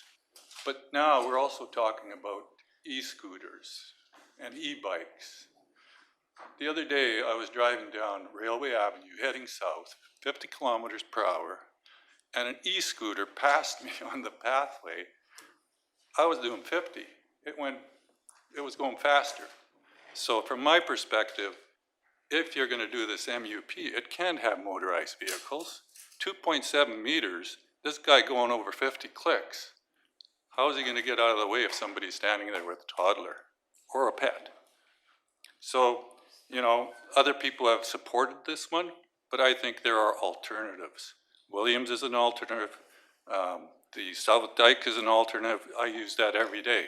Previous speaker says he did a couple 100 kilometers a week. I do about 100, 120 kilometers a week. And I use that South Dyke. It's a calming ride. And so from my perspective as a longtime resident of Richmond, I really implore council, one, to clarify which one we're really talking about, but to not build one on Steveston Highway. We've got alternate routes, and you know, if we're gonna keep that MUP, you gotta separate bicyclists from pedestrians and wheelchair users. Okay, Thank just you. before I go to Councillor Day, you say, which one are we talking about today? The new one that is coming forward at General Purposes Committee, which is actually what we're in now, is the alternative, the 2.7 and the railing and all that. But because we have a council meeting right after it, we're gonna end up speaking about all of them. Yeah. Is the simple answer. So for you and for others, just tell us, do you like the MUP idea itself? Where should it be? What should it look like, etc. So we'll go to Councillor Day. Point of information there, for my clarification. I'm sorry, what? Point of information. Yes? I'm a little confused myself. Okay. No wonder everyone's confused. If the motion comes forward, are we just voting on option 4 in general purpose? And then we're voting on all 4 options in council?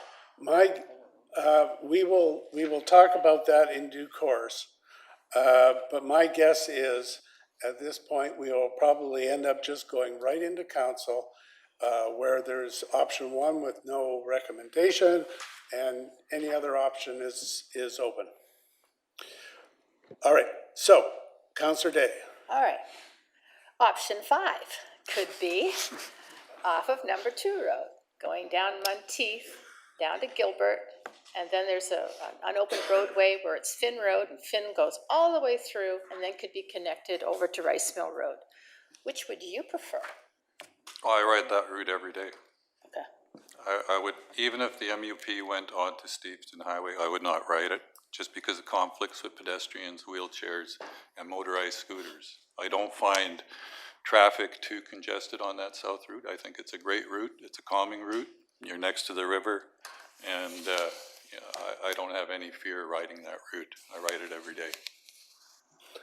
Thank you. Okay, thank you very much, sir. Okay. Dr. Darber, and then the TransLink people, if they could be ready. Thank you very much, Mayor Brody and Council. I'm just looking to the city clerk to see, oh great, thank you. Okay, I took the opportunity to organize my thoughts and put them in a presentation so I don't wander all over the place. Can we get it started, or just from beginning? Go to the slide and then I show. can navigate the slides. Okay. There you go. Yeah, so for the councillors who don't know me, and I haven't had the pleasure to meet, I'm Mina Dower, Medical Health Officer for Vancouver Coastal, and very pleased to be here today. Thank you for the opportunity. I understand that this decision today has huge implications for health of Richmond residents of today and tomorrow, so I'm pleased to be here. And I'll rush through the slides quickly. I do want to recognize that we're meeting on the unceded traditional territories of the Musqueam people, and grateful to be here. So my recommendation is actually very clear. Proceed with timely construction in 2023 of the proposed multi-use path. I thought there was only one option on the table, which will provide a critical all ages and abilities cycling connection in Richmond. So let's get on with it. And I'll explain the reasons for that. And congratulations to the city for having a great carbon reduction target. And that target is that by 2030, we'll also increase bicycle ridership and microelectric mobility in Richmond to reach 10% of all trips. So that's really important. Richmond is nowhere close to that. So why is that target important? Well, for 2 reasons. We know that climate change is an existential health threat of our times. It's extremely important to pay attention to it. Reducing carbon emissions is important from a number of perspectives. And the second reason is the immediate health benefits or health risks. Roughly half of Richmond residents do not get enough physical activity to be healthy and stay healthy. And so we do need to pay attention to that to increase physical activity levels. Achieving 2030 target of 10% of trips will contribute to both of these issues. I think we all know that physical activity is essential to protecting health, but we may not know all of the details. So I just took this infographic from Public Health England with some information from Canada's physical activity strategy. On the top right, we're starting with cardiovascular disease, the heart. Physical activity not only helps manage chronic diseases like hypertension, diabetes, etc., it actually prevents it, which is an amazing thing to keep in mind. It helps prevent cardiovascular disease, hypertension, obesity, diabetes, and certain forms of cancer. If this all benefit could be obtained by a vaccination program, we would have done it already, but it requires individual and community action. In terms of mental health, physical activity is amazing, improves decision-making, creativity, learning, enhances mental health and well-being, makes us feel happy. And who doesn't want to feel happy? It reduces depression by up to 30%. Going up the circle, regulates sleep, maintains agility and functional independence across all ages, including reducing hip fractures by 70%, which is pretty awesome, and we have an aging population in Richmond. So physical activity is as important to health as good food, sanitation, clean water, and vaccination programs.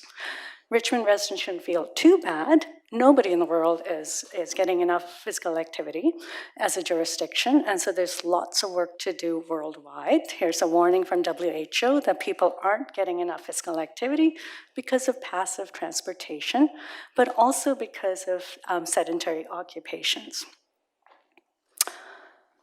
Pre-pandemic, 40% of Richmond residents were getting enough physical activity.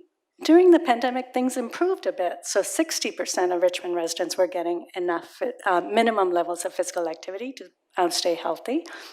There were some residents report improvement in walking, running, cycling. So nearly a third reported improvement in walking, running, and cycling for recreation, and 10% commuted more.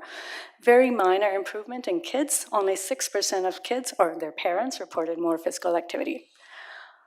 On the other side, a greater proportion of Richmond residents reported being less active. So a third reported being more active for recreation, and a third also reported being less active than before the pandemic for recreation, as well as for commuting. What's really troubling here is a reduction in physical activity for Richmond youth. 82% of Richmond youth physical activity reduced during the pandemic. Now, active travel remains an infrequent mode. We saw the target of 10%. The trips by bicycle have remained at 1% for about the last 15 years. And to change this will take major movement. Walking and public transit, of course, is also important and can benefit from some attention. I want to say and congratulate the city again on the world-class recreation infrastructure. Great recreation infrastructure. Of course, we can be physically active at this infrastructure. The problem is we're all too busy with the demands of modern life to get to the recreation facilities.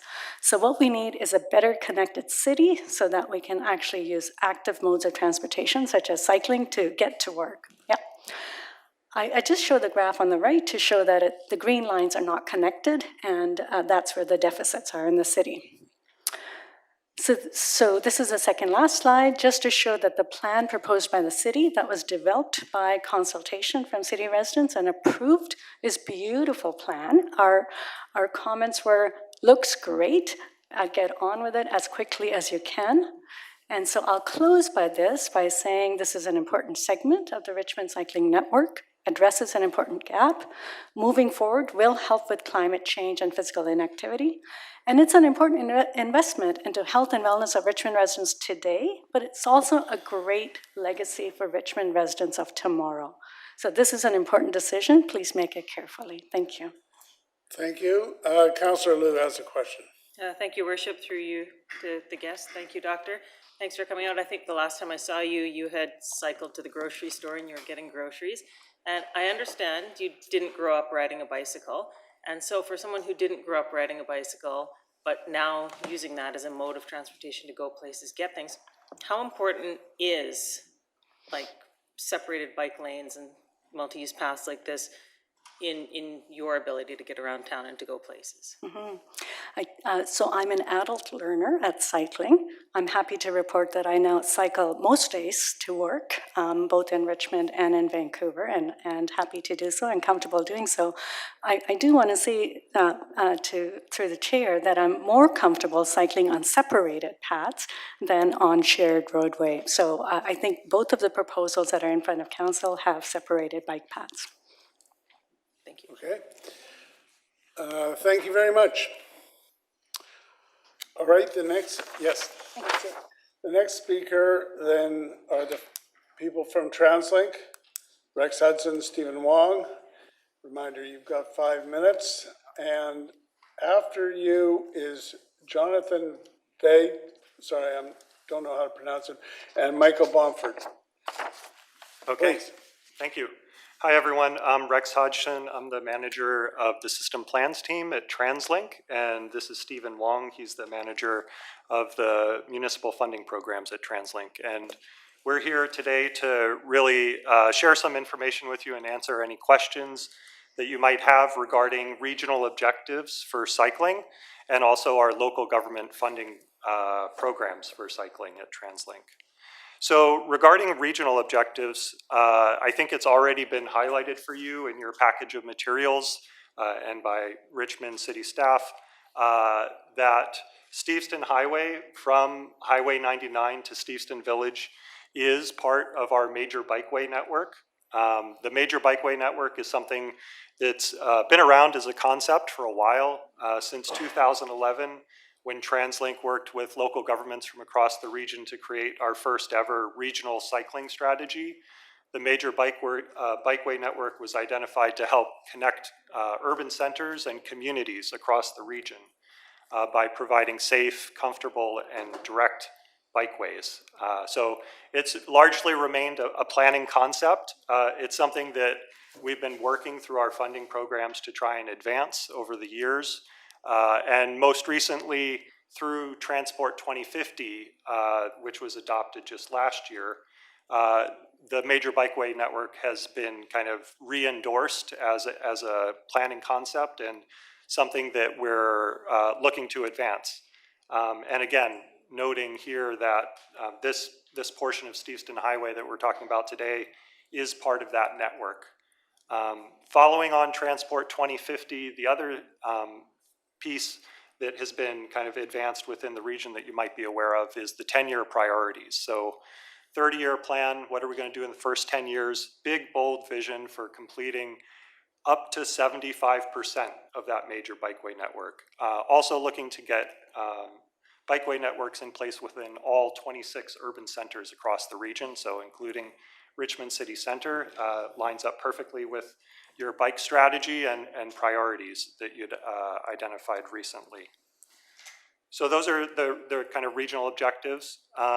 When it comes to the regional funding for cycling, we've got a funding program that we run annually. Local governments apply to us for funding. There are certain criteria. We seek to advance our regional objectives. So that's, again, kind of the major bikeway network, also cycling in urban centers. We have 23 local government partners that we're working with on this. And we've got a good sized pot of funding, but lots of demands. So every year we're regularly oversubscribed for that funding. And so I think there are kind of program guidelines that are in place, rules by which all of the local governments are asked to adhere to. One of those rules is completing projects in a timely way. So For this project, I know that funding was initially provided in 2019, and that there's about $5 million that's been committed from regional funds. So TransLink, definitely, we support the project. We think it's great. We'd love to see some improved cycling along Steveston Highway. The money is there from the region to help support making that happen. If things don't proceed with this, given the rules of the funding programs, that those funds were identified for this project. They cannot be transferred to another project. And if they are not used for the purpose for which they were authorized, they end up going back into the regional program. And they'll certainly go out to support other great projects across the region. And certainly Richmond has the opportunity to continue tapping into our regional funding programs, and we look forward to working with Richmond City staff and council on really advancing those regional objectives. So thanks for your time. Okay, thank you, gentlemen. We have a couple questions. First of all, from Councillor Day. Thank you very much for that information, and I'm glad to hear that Richmond can continue to tap into those funds. What I'm interested in is I've done a lot of research of the bike paths all over Richmond, and there's a lot of gaps. Like we've got a great bike path, for example, from Garden City Road from Williams to Francis, and then it just stops. Got a fantastic bike path all along Granville Avenue, but doesn't connect to that part of Garden City. So if we were to come to you with a shopping list or a wish list of smaller connecting paths, would that be as attractive to you as I would hope it would be? Yeah, I think on the system planning team, we deal with planning of networks, and so we greatly understand and appreciate the value of networks. Planning one corridor here, one corridor there, those are beneficial to a certain number of people, but once you start having those corridors connecting is when you really unlock the potential. And certainly it's been referenced by other previous speakers about how easy it is to drive everywhere. I think we can also, I'm from TransLink, so we can also talk about how easy it is for most people to take transit everywhere. So I think as a region, we really do have a long way to go with kind of building out our cycling networks. And so, yeah, that's definitely important. And I think good to acknowledge the role kind of for having regional objectives, a regional framework, and also kind of also at the same time paying attention to the local networks that feed into that. You can kind of think about the highway and the arterial road system in a similar way. That leads me to my last question as well. So can you confirm that when the tunnel is built, and we're going to have this amazing multi-use pathway in it, that it will connect to Richmond at Rice Mill Road? Well, we're not delivering that project, so we're not a road authority, but so I can't confirm that. What I can say is that TransLink is working with MOTI on the connections and that would be delivered as part of the George Massey Tunnel project. And that we also work with Richmond staff all the time. And so I would think that as the planning for the tunnel advances and there's a bit more certainty on some of the connections, I know that Lloyd was referencing that there would certainly be an opportunity, I would think, to make sure that those connections are in place. Councillor McNulty. Yeah, thank you, and thank you for coming. Just a quick question, a definition with regard to the funding. Who are we actually building this route for? Is it for transportation? Is it for recreation? Is it for whatever? Is it a source of transportation, or is it this multi-use, everything from dog walking to e-scooters to whatever? So what is it for from your point of view? Yeah, good question. It's really all of the above, I would say. It depends on the person, right? We provide the infrastructure and then people use it as they like. I think that originally the major bikeway network, a big focus on that is connecting up urban centers and communities and thinking about supporting daily travel.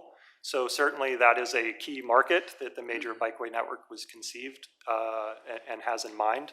But certainly our thinking about cycling and the role for cycling in the region, and even TransLink's role, has been evolving with Transport 2050, identifying the importance of access to nature and recreation, and that these are also important things that we should be supporting. I'm going to put you on the spot. I've always had a concern because I don't think we're building something in the middle, but we forgot the end pieces. And they say, well, yeah, we've got routes that come up from Steveston, et cetera, but we don't have a plan to the number one road, if you wish, sort of Steveston Highway, and we don't have a plan to the tunnel. But given those two ends, or those two phases, you will fund those when we finish this one? Well, I would say we work with Richmond staff on that. So if that's a priority for Richmond Council and staff, then we have an annual funding application window. I'll give a plug for it. It's going to be kicking off September to October 31st for the 2024 program year. And we certainly welcome applications. Well, I don't want a bike route to nowhere. Yeah. I want a bike route that goes somewhere and comes from somewhere. So thank you. Your monies will be appreciated. Thanks. The other thing you mentioned, you approved this funding in 2019? Yeah, the initial funding was approved in 2019. The 5 million. I think that funding was accumulated over the course of a few years. So as I said, it's an annual funding program. The clock starts ticking from when the initial funds are provided. So our clock started 5 years ago. It's not tonight, so to speak. Correct. Wow, yeah. Okay. Interesting. Thank you. Councillor Glanders. Thank you, Your Worship. I have a question about ongoing funding, and are there sort of like annual reset limits, or we're going to be using this, if we use this $5.7 million of funding or whatever it is this year, does that preclude us or in any way, well, they already got that, so next year they're not going to get this, or is it sort of reset every year and just as fast as cities can get their plans together and into you, they all have an equal fair shot every year of getting more? Yes, that's right. I will risk getting a bit into the weeds, but since you asked the question about kind of how the funding gets distributed, we have an overall funding pot for regional cycling. 2/3 of that funding actually gets kind of earmarked for each of the local governments based on consideration to the level of population in each of the municipalities. So as long as you're coming forward with projects that are meeting the criteria, you know that you can tap into a certain amount of funding, and that's 2/3 of the overall pot. And then 1/3 of that, the remaining 1/3, is allocated through a competitive process, and that's where we look for, again, applications. They're ranked, evaluated, scored, and ranked, and the top scoring projects are awarded additional funding. Yeah. Neat. Okay, thanks. All right, thank you very much. Thank you. All right, the next speaker is on Zoom. So I'm going to ask you how to pronounce your name. I see you just came on. And after you will be Michael Bomford and Jesse Lee. Yes, sir. Your worship and councillors, first, thank you for your service to our community. And my last name, you could just say it like vet, like a veterinarian, although I'm not that. My name is John Vecht. I cycle often. I'm an avid cyclist. I'm also on the Strata Council for a townhouse complex in South Richmond. Many of the residents of our townhouses have families, and we're immediately in support of the original multi-use pathway bike lane. This is a group that may be underrepresented in these meetings and letters because they are in the busiest times of their lives. They're mid-career, they're looking after children, in some cases looking after aging parents as well. I'm in support of the proposed, or the original proposal, for the AAA pathway. I have had my teenage kids cycle on Steveston Highway as it is, which has caused me great concern. So safety is a concern for me. A separated multi-use path is safer for cyclists. I have no plans personally to get rid of my car. I love to drive. However, if people like myself increasingly make short trips with our bikes, it makes traffic less busy for those driving. If I'm going to the grocery store, I will often take my bike. Richmond is growing. Let's think for the future and not miss the excellent opportunity to complete a legacy project. Our city planners have made a recommendation and have done an excellent job addressing all concerns brought forth from council. My understanding is that the following questions were brought to councillors during the election from the Hub network. I don't need to go into all of them, but one of them was, will you vote in favor of infrastructure projects that separate bicycles from cars and pedestrians in areas of high cycling potential? And all the answers were yes, other than Linda Glanders was yes to increase.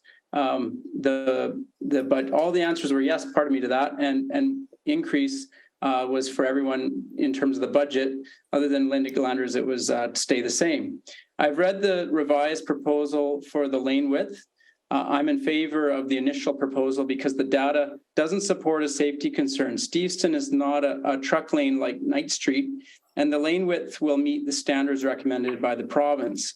I would hope that at the very least, we would see the second proposal pass today, but I hope for the passing of the initial proposal. Thank you, Worship and councillors, for this opportunity to delegate. Thank you, sir. I'm not seeing any comments or questions, so thank you. We will excuse you and go to Michael Bomford. Thank you. Hello, I am Michael Bomford. I live in a townhouse complex by the West Dyke between Williams and Francis Roads. I commute by bike to my job teaching sustainable agriculture at Kwantlen Polytechnic University's Richmond campus. And my job allows me to farm with my students on the Garden City lands. So I ride my bike wearing blue jeans, a plaid shirt, and steel-toed shoes because I never know when I might have to hop on a tractor or, scarier still, teach an 18-year-old to drive a tractor. My bike is a fast, functional, efficient, and healthy form of transportation. My favorite route in flat Richmond is usually the shortest line from my starting point to my destination.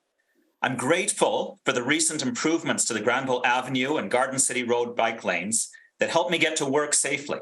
Thank you for those. Now, if I need to get from the Garden City lands to, say, the Ironwood Shopping Centre to buy jeans, a plaid shirt, or steel-toed shoes at Mark's Workwear House, I can take the beautiful shady Shell Road Trail most of the way. Coming home, I might want to stop and pick up some of the amazing selection of locally grown produce at GJ Farm at Steveston and Number 4, or perhaps meet a friend at O'Hare's Irish Pub at Steveston and Railway. Trying to get to either of these destinations via Williams Road would add an extra mile or 1.6 kilometers to my journey. That just doesn't make sense because I'm usually running late. The Williams bike lane is fine, but it's not a substitute for the proposed multi-use path along Steveston Highway. This is clearly recognized in Richmond's 2041 official community plan, which calls for a new bike route along Steveston Highway, but also new routes along Francis, Blundell, and Westminster highways. While east-west bike connections along Williams and Granville are great, they aren't enough for those of us trying to get around without a car. Providing safe routes throughout town for pedestrians, cyclists, and others who travel without automobiles is crucial if Richmond is to achieve its stated goal of shifting the proportion of trips made on foot, by bike, or using other alternative forms of transportation from 10% to 29% by 2041. That's ambitious. Steveston Highway used to be called Number 9 Road. It was built in 1885, 20 years before the first automobile in Richmond. It started out as a multi-use pathway for pedestrians, equestrians, wagons, carriages, and carts. Now, for much of the past century, it's been predominantly used by automobiles, but it's time now to restore some space along the corridor for people to get around without a steel cage. I'm excited by the diversity of efficient, inexpensive, non-polluting modes of transportation that I see emerging. People on foot, on riding or pedal-powered bikes, scooters, unicycles, skateboards, hoverboards, rollerblades. These are some of the transportation options we'll use for a lower impact tomorrow, and we need to design for them. In response to concerns raised about air pollution exposure, I want to quote Taino et al., whose 2016 study called Can Air Pollution Negate the Health Benefits of Cycling and Walking was published in the journal Preventative Medicine. They found that practically air pollution risks will not negate the health benefits of active transportation in urban areas in the vast majority of settings worldwide. They found maybe 2% of cities that had enough pollution that there was more of a risk from being on the road on a bike than by through the extra exercise. Now, I urge you to please follow the city staff's recommendation to build this long-planned multi-use pathway along Steveston Highway. Personally, I prefer option 1 to the new alternative that's been proposed, but either way, I'll use it, wearing blue jeans, a plaid shirt, and steel-toed shoes. Thank you. Well, thank you very much. Who knew about number 9 road? So thank you very much. We don't have any questions, so we'll let you go. And that will bring us to Jesse Lee. And then just for your information, the last 3 speakers of the pre-registered list, we'll go to them, Donna Kwan, Yvonne Bell, and Abbas Vergi. So Jesse Lee, you're online. Yes, sir. Hello, thank you. You can all hear me all right? Yes. Okay, so I'm Jesse. I cycle to work at 6651 Fraserwood Way near Hamilton. And once again, I'm representing Hub Cycling's Richmond Local Committee. Hub is supportive of this project, and you've already heard from me last time about the benefits of this project in general. So today I want to focus on safety. Safety for motorists and safety for people cycling and pedestrians.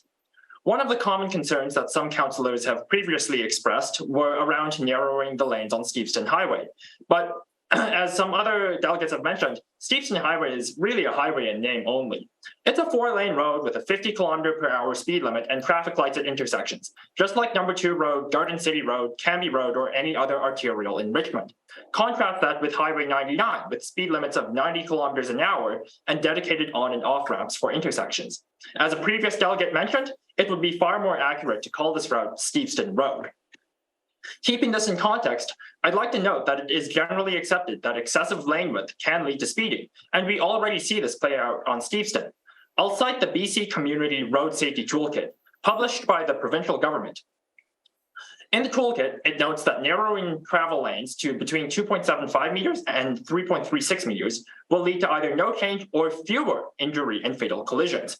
It also notes, as staff have previously brought up, that the City of Surrey commissioned a study finding that the reduction of travel lane widths on our arterials reduced travel speeds by up to 20 km/h, which staff also mentioned earlier. This is exactly what we need on Steveston, where drivers are racing down the road as high as 70. Now, it might feel like narrowing lanes just makes drivers cramped, especially when driving near wide vehicles like trucks or buses. But I will claim that this is actually a safety blessing in disguise. If you're driving and you see a truck, you don't drive right next to it. You either speed up to overtake it or you stay behind it. And if narrower lanes means that drivers are less willing to overtake trucks, this is a win for safety.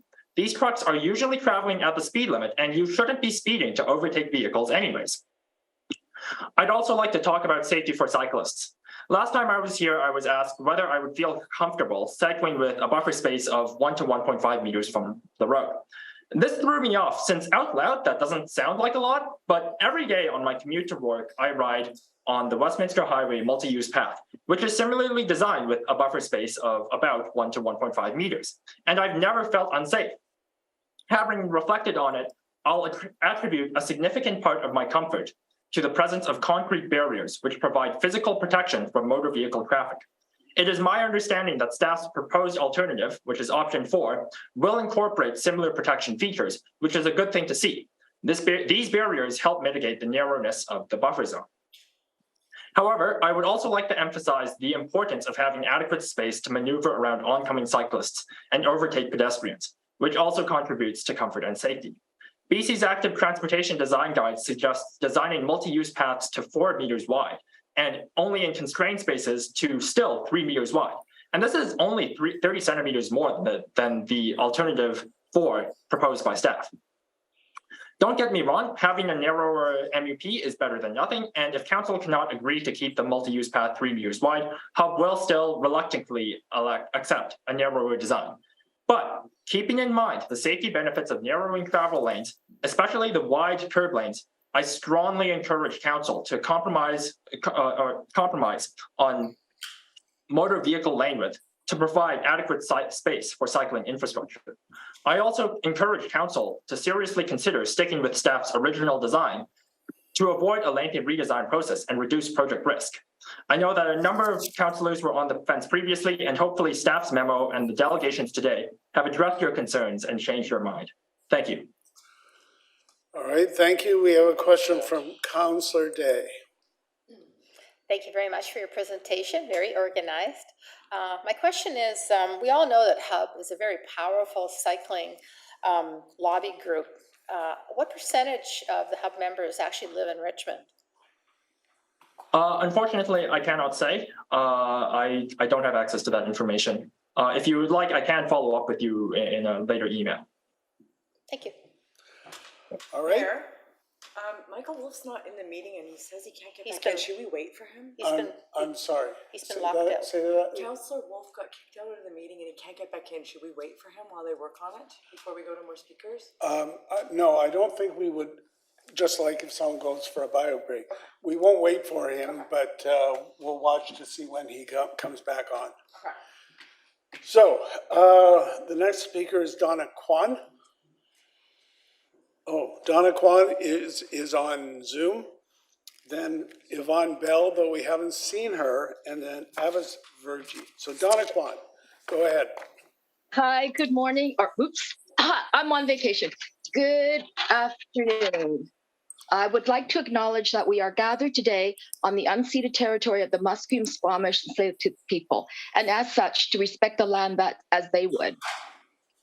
Thank you to everyone here today, elected members, staff, and concerned citizens. I am humbled by my predecessors who have done their research for this very decisive issue and have shared their personal experience. All of us are doing our due diligence and that our opinions are based on facts. All of us feel, it will be difficult to dissuade or persuade our points of view. I am guilty of this also. However, with all the fact-checking and citations, we must also acknowledge that the collective groups of professionals, urban planners, land use, civil and environmental specialists, engineers, etc., have looked into most, if not all, of our concerns. We need to at least look at their experience and knowledge and be introspective that we are not designing infrastructure. We need to be forward-thinking for this generation, as we know change is difficult for us, but for our youth, the car-centric philosophy is not set in their psyche. Our youth will have enough challenges with housing and food security. Giving them an alternative to driving, which may be prohibitively expensive, not only for our youth, but for many more residents, is a good thing. As a Green Team sponsor for Burnett Secondary School, and as a board member of the Urban Bounty, formerly Richmond's Food Security, I urge you to say yes to the proposal. I encourage the original design, but I will just want this thing done now. I'm sorry, but this is my feeling. I also cycle everywhere that I can. I've cycled all over the Lower Mainland, and I believe that, like everybody else that's in favor, that cycling is a good thing. The traffic patterns that are on Steveston Highway right now may be changed after the new tunnel addition has been implemented. Many of the people that actually use Steveston Highway during rush hour do it to avoid the gridlock that is the Dease Tunnel. Alternative pathways that have been mentioned in regards to farmlands or other quieted streets may be good for some people, but for me, I would like the direct route. Also, for others, The confusing signage or lack thereof may get them lost while they're trying to get to their destination. Richmond needs more cycling infrastructure. It needs more active transportation. Already, we are a city where we have main arterials going north, south, east, west, but in between them, we have mazes. We cannot be able easily to have quiet pathways as they do in Vancouver. We are living in I am living in a maze. I live in 10211 Rosedene Crescent. We are dead middle of our subdivision. I cannot see how other pathways can be easily designed. All right. Thank you very much, ma'am. There's no questions. So Yvonne Bell, we still have not seen her. I'm right here. You're here in person. You tricked us. Come on in. Have a seat. Introduce yourself. You've got 5 minutes. My name is Yvonne Bell. I live at 10431 Mortfield Road, and I'm really excited if this goes in. I'd be really so happy. My 86-year-old aunt would be really happy. I ride everywhere. I live 2 blocks from Steveston Highway and 2 blocks from Williams. My dentist is in Steveston, and I ride my bike there, and I never have enough time for anything. So I want to ride directly there. I could easily go up 4 Road and go all around as suggested by the alternate route, but that would take me way too long. And so going straight, I'll ride straight down Steveston Highway, grit my teeth. If I think, sometimes the cars will honk even though there's no reason, because they can pass by me, I'll go on the sidewalk. Go up and down and up and down. Very dangerous on the sidewalk. So I look really forward to this going through if you pass it. I have, as I said, gone on all the routes all around. That I don't see the point of making those into bike lanes because they're already quiet roads, Dyke Road. Those are already quiet, and so I don't think that would be well-spent taxpayers' money. I go down Williams Road. It's perfect as it is. I can't see the point of adding I don't see any improvement that can be made on Williams, but definitely along Steveston Highway, it's a direct route, and I would hope that it would slow down the cars. I don't know what slows down cars. And as for what option, I don't know all the options that are there. I would love trees along the side, because trees shade you. And also another thing, there's been talk about what I would be looking forward to, what I look forward to when I go down Steveston Highway is the fields that are by me. What's the word? They take away a lot of the pollution. There's a lot of wind from the green fields there. I mean, not a lot of wind, but there's a lot of wind that comes off of the river. And it's very different than when I go down Williams. It's very hot. There's a lot of driveways along Williams where I have to watch for people turning in front of me. I have to watch all the time for pedestrians. I know that pedestrians say that bikes go by them all the time, but lots of times pedestrians go in front of bikes too, and we don't hit them. I haven't heard of many people hitting a pedestrian on a bike. So I think those are all the things that I wanted to say. Yes, thank you. All right, thank you very much. The next speaker is Abbas Verji.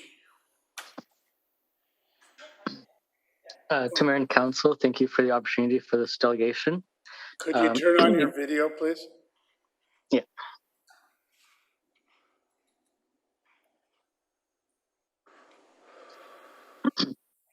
So you may have seen my email from earlier this morning. I'd just like to reiterate my points for the record. I reside in Hamilton, but I'm an avid cyclist as well, and I'm in favor of increased active transportation infrastructure. So please consider the following. For the reduction in lane widths on Steveston Highway, consider that the lanes on the Alex Fraser Bridge, which carry significantly more traffic and trucks, are at 3.55 meters, which is narrower than most arterial roads. The BC Community Safety Toolkit found that narrowing lanes to between 2.75 meters to 3.36 meters actually reduced fatal and injurious crashes, which is what the city should be aiming for. Regarding air quality and increased pollution on Steveston Highway because of the multi-use pathway, consider that Steveston Highway does not carry significant truck traffic west of Shell Road. This is also backed up by Metro Vancouver's own data. Additionally, one person on a bicycle on the multi-use pathway is often one less car driving, which is significant to achieving the city's own climate goals. The province's e-bike rebate program was completely oversubscribed when it launched, which was just a few days ago, which shows there is significant demand for alternate and active transportation. With the eventual completion of the George Massey Tunnel project, having the Steveston overpass and associated approaches with bike lanes and the MEP from the Ministry of Transportation completed, while the city's portion, if the multi-use pathway is not approved, dumping you into traffic would be a huge missed opportunity.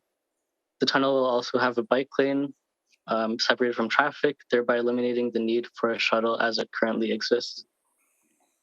This could mean that someone could ride all the way from the ferry terminal all the way down to Steveston Village, which for people interested in bike touring could enhance tourism because of having a safe and comfortable way to get to Steveston from the new tunnel. The argument for a cyclist to detour to Williams if the multi-use pathway is not approved is not something I'm in favor of.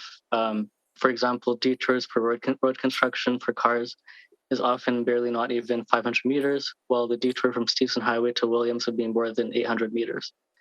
While I personally don't feel unsafe on Williams as I'm used to riding on the road, a separated multi-use pathway would be much better for all ages and abilities or a AAA network, which is what the city looks to be aiming for. On places like the Arbutus Greenway, even as someone comfortable on side streets such as Cypress and Heather in the city of Vancouver, I still much prefer the Arbutus Greenway. It stands to reason then that someone less experienced riding in traffic would benefit from a safe, separated route. The city has already secured $5.5 million from TransLink for this project, which is a significant amount. It stands to reason that this funding likely won't be available again if this project is cancelled. That is not wise fiscal responsibility and is a very backwards approach in 2023, where climate change, as we can tell even from today's smoky skies, is ever more apparent every day. Alternatives are sorely needed.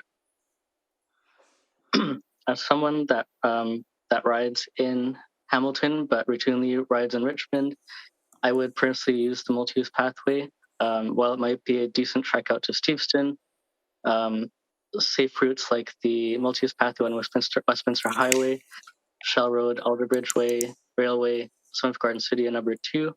There are a lot of comfortable routes that don't have significant interactions with car traffic. So Adding Steveston Highway to your time is about up, sir. Okay. I just have one more point. I just wanted to say that there are a lot of reasons to vote in support of this project. But as someone that is vested in active living and would like to see the city embrace alternative transportation, please do not put the future on hold and delay or cancel the Steveston Highway multi-use pathway. Generations to come will have a safe place to ride that's not in traffic, and who wouldn't want to leave behind a legacy like that for the future of the city, knowing you did what you could while in office to enhance the future instead of canceling it. Thank you. Thank you, sir. There are no questions. We're now finished the pre-registered speakers, and we've just got, what's that, seven remaining. So let me just read out the names so those of you who are still here will know kind of where you are. Robin White, Urgin Ma, Deidre Whalen, Evan Dunphy, David McGowan, Murray McDonald, and Keith V. from Hub. So we'll go in that order.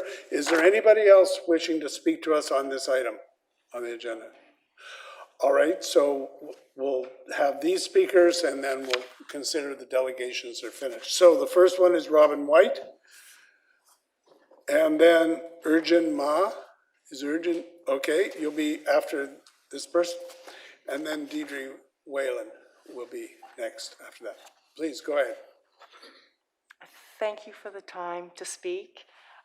Thank you for all the work that's gone into the report. Please pull the mic right in tight. Sorry. I'm a longtime cyclist, married to the 77-year-old who talked and talked and talked. I'm very much in favor of a multi-use pathway. I'd like to see it wide enough that people can use it safely. I wrote to the meeting wondering how does the proposed alternative compare to the railway greenway. I gather it's narrower, but I don't know how much narrower. But having ridden that greenway a lot, it's a really nice space. It's a really nice width. So if that can be achieved, the fact that it's along a busy corridor would be so much, it would be a really redeeming feature from my perspective. I don't like the fact it's along Steveston Highway. I'd rather see it along Finn Road, but I don't want to see it delayed too long, but I think the width is really an important factor. I have a concern about the railing. I know that I think the one on in Stanley Park on the sidewalk has a curved part to it, and that actually impinges on the roadway that you can actually ride because you don't want to be banging into the curved part. So I would caution people to look carefully at the railing. Does it just go straight up or is it actually curved in? Maintenance is something that I trust is going to be really looked at because I know we've cycled very narrow bike lanes in the center of the city and there's no way they can be cleaned properly. Like debris just adds up and up and up and it's really, it's unsafe for people to ride on a pathway that can't be maintained properly. So anyway, yeah. Oh, and lighting. How will it be lit? Because, yeah, will it be lit? I don't know what the plans are for lighting. Anyway, that's it. Thank you. You're welcome. Councillor Day, but Mr. B, is there lighting along here? Your worship, yes, sir. There is, yes, that's what I thought. Okay, Councillor Day. Thank you so much. It's always nice to speak to people that are actually using the bike lanes and the bike pathways. That's really helpful. I hadn't thought about the debris, but you're right. They have to be accessible to the point where we can clean them because if there's too many rocks or whatever, it makes sense. Yeah, that's the alternative 4, and the railing is straight up and down. Okay, I wasn't sure. So I don't think you want that one. You probably would prefer something, you said earlier that you would prefer something wider and that Finn Road would be great. Well, have you ever thought about if we did go down number 2 road and then there's a little road called Monteith that could continue to Gilbert and then Finn Road goes almost halfway, well, 3/4 of the way through Richmond. If we built it there, we would have unlimited space. We wouldn't have trucks. Do you think if it took maybe a half a year longer to get that plan figured out and honed down, it'd be worth waiting for? It's a tough one. I understand people's desire to get from A to B in the shortest distance. I've commuted to work, so I understand that, but I've also commuted the long way to work because I'm very aesthetically driven. So for me, when I ride, hopefully I can also incorporate the aesthetics in my ride. So I don't know how to answer that. Yeah, I That's think difficult. we should Sorry. be riding together. We're the same kind of riders. I can't stand being next to buses and trucks, but I love being near parks. Yeah, Right. thank you. I understand. All right, the next speaker then is Urgin Ma. After that is Deidre Whalen. Is she still here? Okay, and Evan Dunphy will be after this. Okay, hello, my name is Urgin Ma. I live on Gary Street in Richmond. I'm speaking today as a young person and someone who just started cycling during the pandemic to express my support for an MEP on Stevenson Highway. At the same time, I have concerns about the alternative design of the MEP. The alternative design focuses on preserving the already unnecessarily wide lanes, is at the expense of the safety and enjoyability of the users of the MEP. Preserving the wide lanes of Stevenson Highway fails to slow drivers down. Studies have shown that narrow lanes psychologically limit the confidence of drivers to drive fast. Other major arterial roads in Richmond with 50 kilometers per hour speed limits have narrower lanes. Stevenson Highway's wide lanes contribute to the persistent issue of speeding on the road. The minor reduction in the width of the curb lane and the maintenance of the unnecessarily wide center lanes means that many drivers on Stevenson Highway will continue to speed, even with the presence of speed radars and police enforcement on Stevenson Highway. The alternative design, with only a metal fence replacing the original plans of a strip of greenery and trees, places pedestrians, cyclists, and families with strollers and young children right beside SUVs and other large vehicles going 60 or 70 miles per hour, or kilometers per hour. Additionally, driveways confronting Stevenson Highway mean that sections of the MEP will not have fencing, meaning that MEP users will not be protected whatsoever from such fast-moving traffic. Aside from the clear safety concerns of all users of the road, the absence of green space separating the road from the MEP, along with the absence of shade provided by trees, would make the experience of the MEP incredibly uncomfortable. This would result in less usage of the MEP than possible with the original design. I would believe that young children and inexperienced cyclists would be more hesitant to use the MEP if this alternative design was implemented. I also recognize that air quality is important, as noted by previous speakers. However, the last thing we need is further delays to active transportation projects for the sake of protecting the ability of large vehicles to speed down our roads and pollute our air. Just look at the air quality in Toronto or New York in the last few days to see the impact of continued carbon emissions on the health and safety of our vulnerable community members. I'm also concerned about the high levels of traffic on Stevenson Highway. We should aim to reduce the number of cars on the road, not force people to choose alternative modes of transportation, or force people who choose alternative modes of transportation to use circuitous routes that are not direct to their destinations, such as grocery stores or their daily places of interest. In summary, Council should approve the MEP on Stevenson Highway to improve the safety of Richmond's roads, ensure the enjoyability of users of the MEP, maximize usage of the MEP, and combat the climate crisis.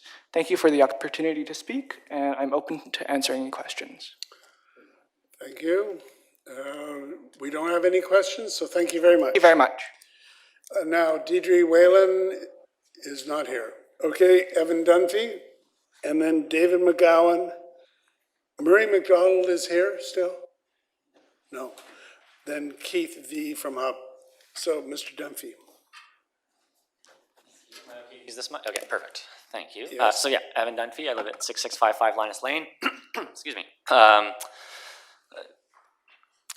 You've heard a lot today. I don't want to rehash a lot of stuff that's already been said because I agree with so much of what the speakers have said. So I want to try and touch on a few different notes.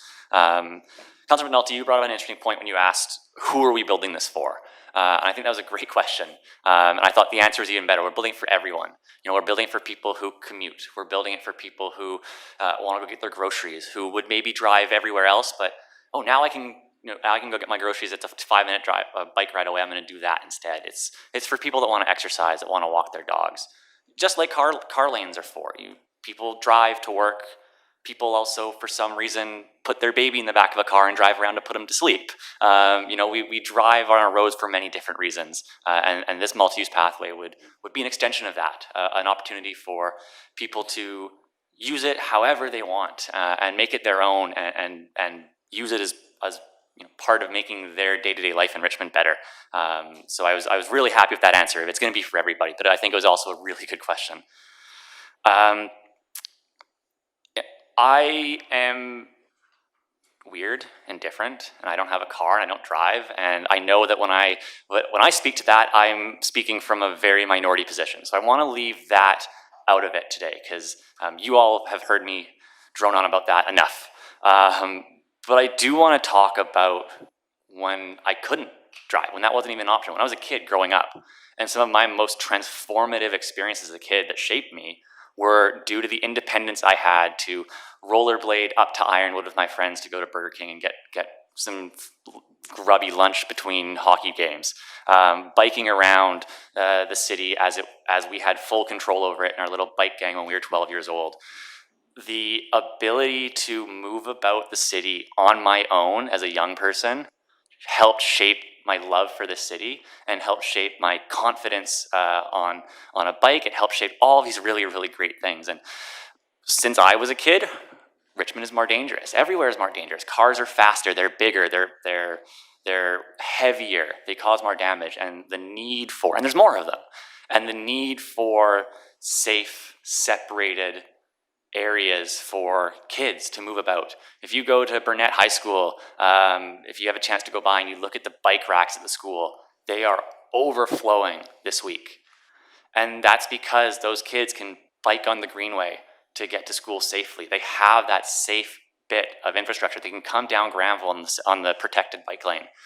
Having that ability, that safe option, has allowed them to now use it as an option. And so that's what this would be. This would be another safe option. I also want to talk about latent demand. I mean, we heard from one of the speakers, the e-bike rebate from the BC government crashed the website in a couple of hours. There is so much demand out there for micro-mobility, but we need to provide the infrastructure so that people can use it, can take advantage of it. For example, our e-scooter laws in Richmond. You can ride an e-scooter in a bike lane or on a road that doesn't have a yellow divider.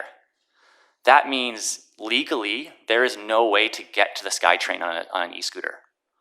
You can take it down Granville, but as soon as you have to go up 3 Road, it's illegal to take it up that path. We need to fill in those gaps. We need to make micro-mobility the safest option. From a financial point of view, that's also really prudent. I came across an infographic that I shared with you in an email that showed for every car trip that is replaced by a bicycle, it would take 17,000 bicycle trips to do the same damage to the road as that one car trip did. And that's only going to increase as electric cars become more prominent and they're heavier and they do more damage to the road. The city is spending $5 million a year from their city reserves to repave roads. Every single trip we can replace that would have been a car trip with a bike trip is a financially strong decision, because that's less wear and tear in our roads. That's very fiscally prudent. But from the financial funding of this project as well, it's really important to talk about where that funding is coming from. You have 48% of this project being funded by external grants, TransLink and the BC Active Transportation Grant. You have 49% of this project being funded by developer cost charges. And you have 3%, $357,000 coming from city reserves. So developers, just to finish up here, we've asked developers to provide more bike infrastructure, to put in extra bike parking in their residence, to include end-of-trip facilities in their commercial buildings so people can shower and get ready for work. Now we need that missing piece of that safe infrastructure to get people from their safe bike parking garage in their apartment to that shower at work where they can park their bike and get ready for work. And this safe infrastructure will help do that, and they're paying for it. And so I think it's a no-brainer. It should absolutely go ahead. Option 1 that will be on the table, 1.5 meters, 1 meter separation with trees, 3 meter MUP. It's the right decision, and I really, really hope this council lives up to the promises and commitments they made during the election around the safety of vulnerable road users and moves forward with it. Thank you. All right, thank you very much. David McGowan. Yes, sir. Now Murray McDonald is still not here. Please come forward, sir. Okay, and then we'll go to Keith V from Hub. David McGowan, please have a seat. I'll be brief. I understand. I realize everybody wants to go home. Thanks to blessed geography and the foresight of previous councils, we have great infrastructure here. I use all of it. I cycled today. I cycled over the Canada Line Bridge. If you remember, there was originally resistance to that, but it's proved to be a godsend for cyclists and pedestrians alike, walkers. I rode here today. My bike's locked up outside, I hope. And I also commute quite a bit from Steveston to Ironwood, and I'll use the Williams bike lane. I come back along Dyke Road a bit. There's nothing like coming around the corner by London Farm as the sun sets over Steveston Village. It never fails to take my breath away. But I also ride along Steveston Highway sometimes, and it's a beautiful ride. You know, the sun coming up over the trees and the mist rising up over the fields until about 6 a.m. Then you start to take your life in your hands. But I would urge everyone to, all the councillors, to approve the lane first of all. Option one would be my choice, but I mean, I realize there's other considerations. What I would urge is to say, make it as wide as possible. I was really struck by the question that Councillor Hobbs made about asking about the width of lanes on Knight Street and the response from staff. You know, anybody who's driven that stretch of road knows that it hasn't really put a hamper on speeds. So, you know, you can narrow the lane on Steveston Highway and make the mixed use lane as wide as possible, because I honestly think it's from day one, it's going to be very popular. Warm evenings, weekends, it's going to be well used, and it'll be something for the future. And I think, you know, everybody will look back and say, yeah, it was the right decision. So thank you very much for your consideration, and good luck. Thank you very much, sir. Let's see now. So the last speaker then is Keith V from Hub. Is he here? Keith? Somebody? We don't have a surname. Okay, so we'll go on with our deliberations. I'm in council's hands on this, but my suggestion is that I recess the general purposes meeting, and let's go right into the council meeting, and then we'll get resolutions on the floor, and we can debate them and clarify them and such like. Is that okay? All right, so I'm going to recess the meeting. Councillor Wolf, are you still with us? Yes, you are. Yes, I am. Thank you. Okay, good. All right, so my suggestion, given what we've heard, and given the fact that option one was the one that was voted down, but it comes forward to this council meeting with no recommendation, my suggestion is we get that on the floor. But again, so listen, I'm making the motion. Okay, Councillor Day. No, just a minute. I'd like to move a motion to, everybody wants more multi-use pathways. What is the motion? The motion is to refer back to staff the Steveston Highway multi-use pathway project phase 1 and 2 update with direction to bring back information on other routes and options to better connect with our existing pathways. Okay, is there a seconder? Yes. Okay, there's a seconder.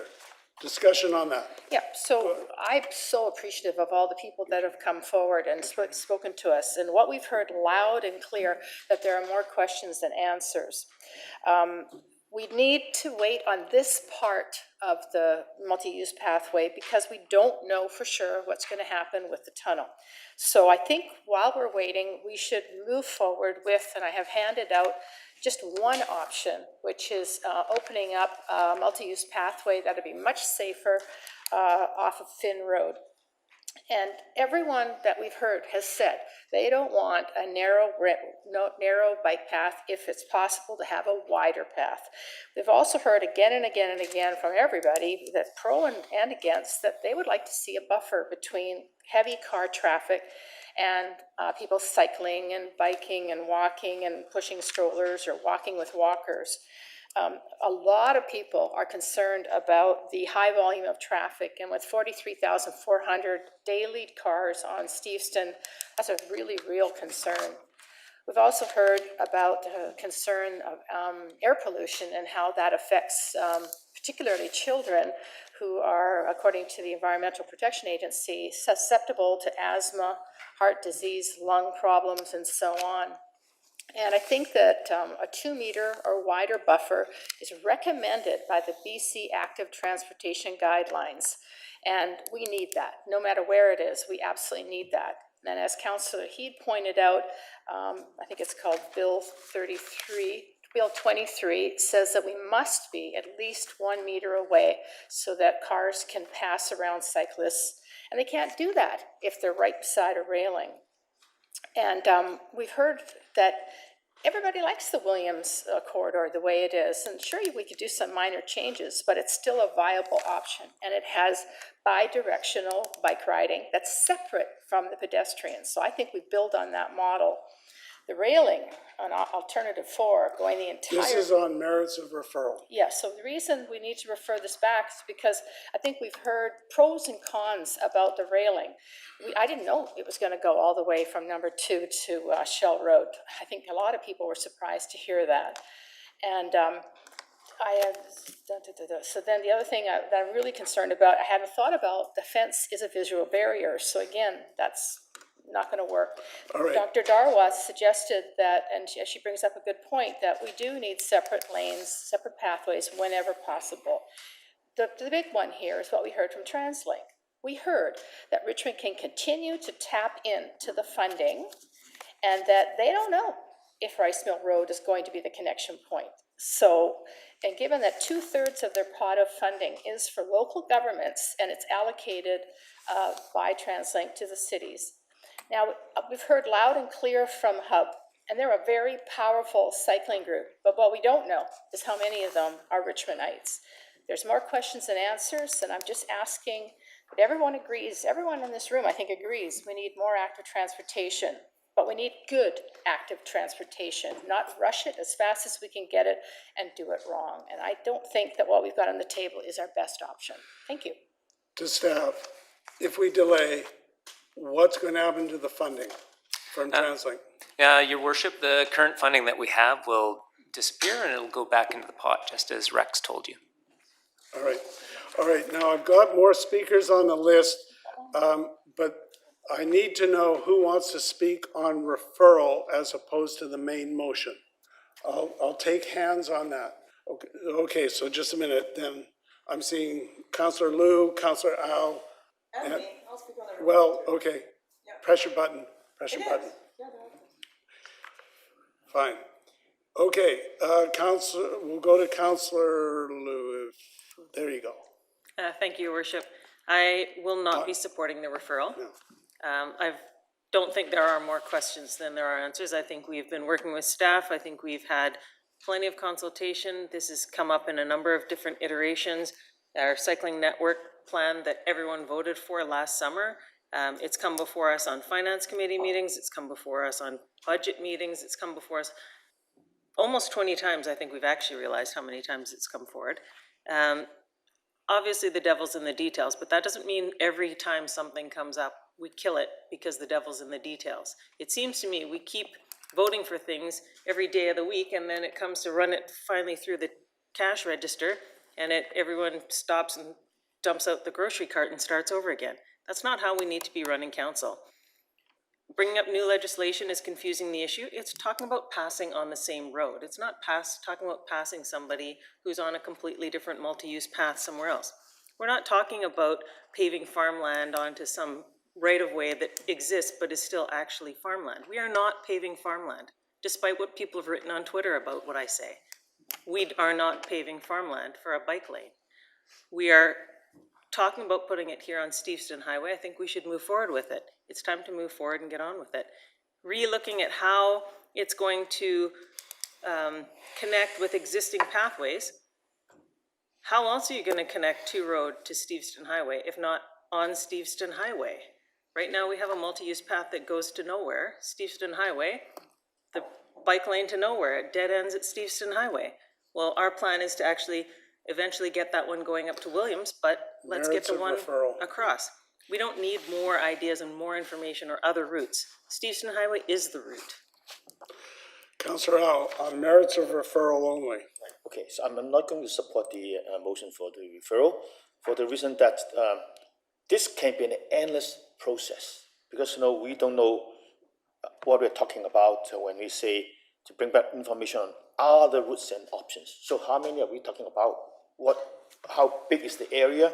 So this is an undefined number. And I also do not think that we have to wait for something that we are not sure, such as the tunnel.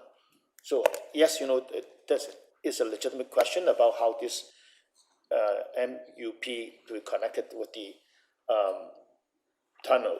However, I think we don't know when the tunnel design will be ready, and if we hold everything on hold and wait until that kind of thing to happen, it's an endless process. All right, Councillor Glanders. Thank you, Your Worship. I appreciate wanting to get more information about how to connect other routes and better connect our existing pathways. I think that's very important.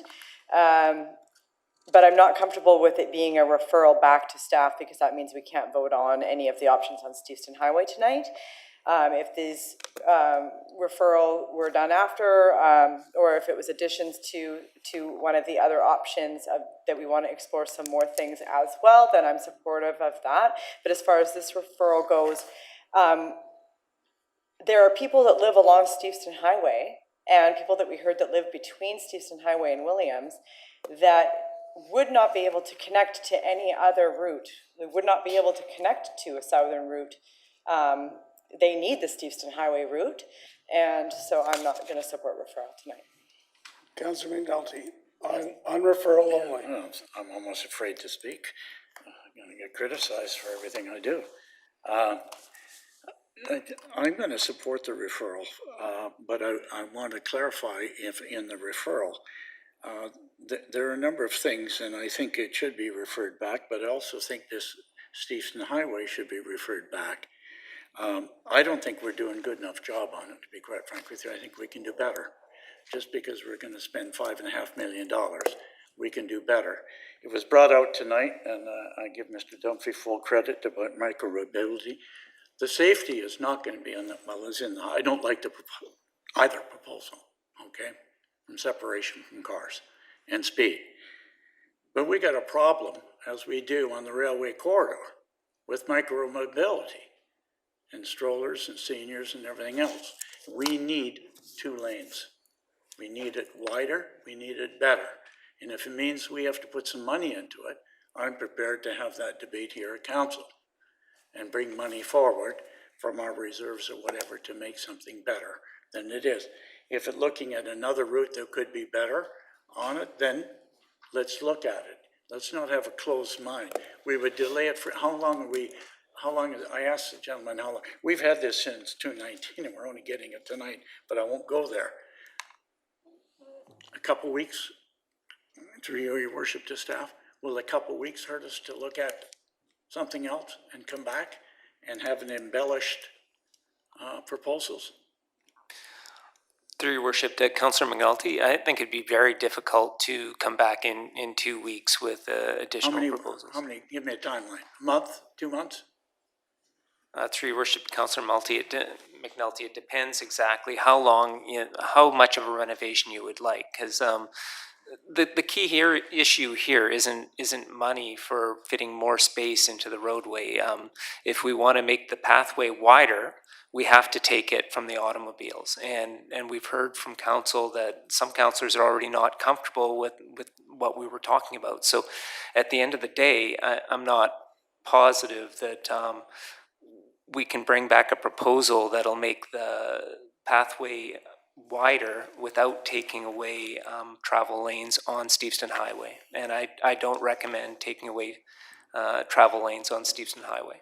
Well, in order to refer it, and I speak on referral, if we are going to include everything from scooters, bikes, wheelchairs, strollers, dog walkers, rollerbladers, and those people going shopping with a cart, it's not good enough. That's what I'm trying to say. It's not good enough. If we're going to build for the future, let's build it right. And if it's going to take a month or 2 months, let's do it right.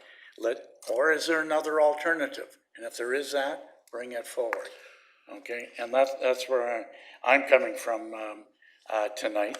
I don't want us to rush in because it's just come along. I've heard from all the cyclists, they want something good, they want to be able to go in it. I don't think it's good enough for them, but anyhow, and it was brought up, if we were to put metal along the whole thing, I don't want to drive on it. We already have problems in Hamilton, scraping the thing. The buses can't get by in Hamilton on the curbs. Merits of referral. Okay, well, that's why we should refer it. We have problems in Garden City. Along Garden City, all the curbs are scraped, and they're all black. I don't know, maybe it's the paint that fades. I don't know what it is. So I suggest refer it for an interim period of time, but the Steveston Highway is on it as well. Councillor Hobbs. I think it makes all of it. Councillor Hobbs. Thank you, and through the chair, on the merits of the referral. Yeah, you know, two things can be done at once in terms of, I think staff will always be looking at alternate routes, and there's nothing wrong with looking at alternate routes.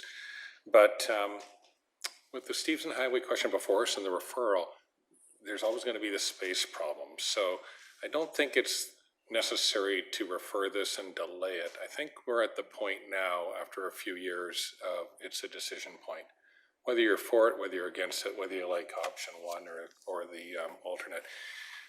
It's going to be an up or down vote, I think, on the Steveston Highway MUP, and I think that's the point we're at now. So deferring it to look at alternates, I don't think is necessary because there is no real direct line alternate for the Steveston Highway MUP. It's either going to happen or it's not, and I think we're at that point. So I won't be supporting the referral. Thank you. All right, then I'm calling the question on referral. All those in favor?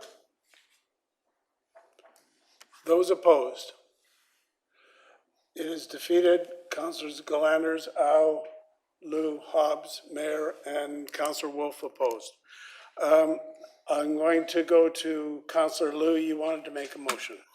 Yes, I want I just meant, let me turn. There you go. There you're on. I'd like to move the original recommendation of option 1. Okay, so that's moved and seconded. If you want to speak to and the that, consolidated 5-year plan be amended accordingly. as it was originally. So if you want to speak to that, just press the button. Go ahead, Councillor Lynn. Do you want to speak to that? I'll make it brief. I believe in this project. I appreciate that we want to ensure that Steveston Highway is safe, and I think part of that is narrowing the car lanes and slowing traffic down and ensuring that there's enough space for cyclists, walkers, everybody else to work together, and having the buffer of the grass and the trees between the cyclists and traffic. I think that this is the original plan. We've looked at it a number of times. It's come before us. I think it's a good plan, and I'd love to see this move forward. All right, I'm going to go to Councillor Wolf because he's been patient and his hand is up. Thank you, Your Worship, and thanks to staff for helping me get back on the meeting.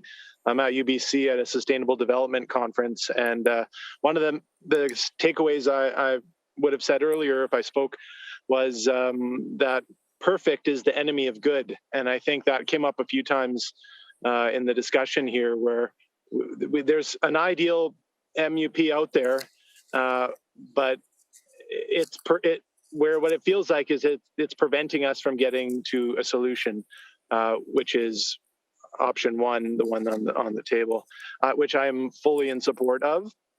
as I was at the last time we discussed this. I just want to highlight a couple reasons why. So staff did say that like this option 1 is the AAA. They also said that the alternative option is a AAA, which quite a lot of differences between the two. I don't know how AAA is, how widely that is broadcast. Also, I'm a user of the Westminster Highway multi-use pathway. It has bollards, wooden bollards, so not steel. And so I think there was potentially an option there. I also am familiar with Shell Road Trail multi-use pathway, and I go out of my way, and many people do, to use that because then you have no cars to deal with, and so that's great. I also saw city staff the other day on Williams, where you couldn't even walk on the sidewalk, let alone bike or any other use of the sidewalk, because hedges from people's property that aren't maintained stick right out and put people onto the bike lane. So there's a lot of other moving parts that for around maintenance when you have so many private properties fronting a walkway, a public space. Whereas this will have the multi-use pathway on the south side of Steveston Highway will have far fewer properties and much easier to deal with when it comes to who's going to maintain. I also have a lot of concern with the alternative option that was presented to us. The fact that that buffer is 0.6 meters with the railing in the middle, basically that's a school ruler on either side of it. And as a cyclist who has never run into anyone, but come close to leashes of dogs and other things, if there's zero buffer on the side of your path, then you hit the railing.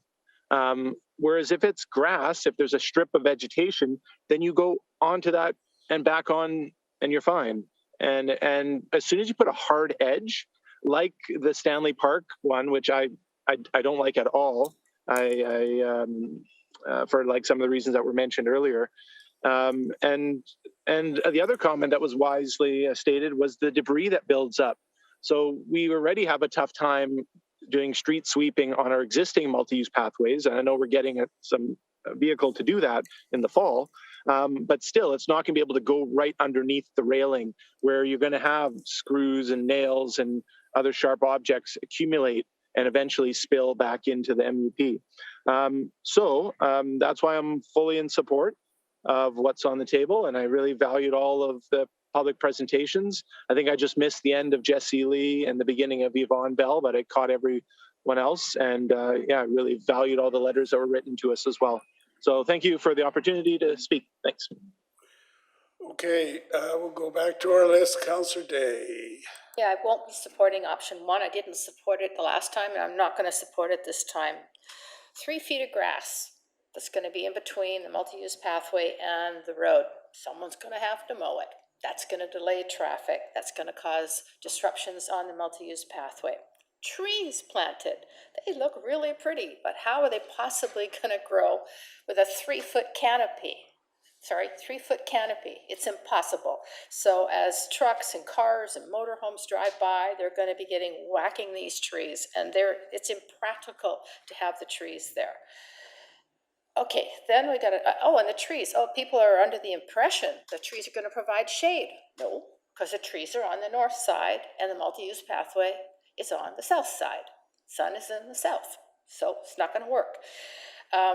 There's going to be far too much traffic along, as there always has been, 43,400 daily cars and trucks and vans and diesels and all that going down. So it's not going to be a really usable pathway because it's going to be extremely unpleasant, which we've heard multiple people say. They avoid the busy arterial roads like Steveston Highway because it's just not, they don't feel safe and it doesn't feel comfortable. Then let's look at the plan. Well, there isn't one to go from Shell Road to the tunnel, and we still don't have a concrete plan from number 2 road to railway. how are all those homeowners gonna feel when their hedges get hacked down to nothing? Because we have to build the pathway right in front of their house. And I went out there with a tape measure. I don't see how, I forget how many hedges are gonna be lost, which is gonna equate to hundreds of trees.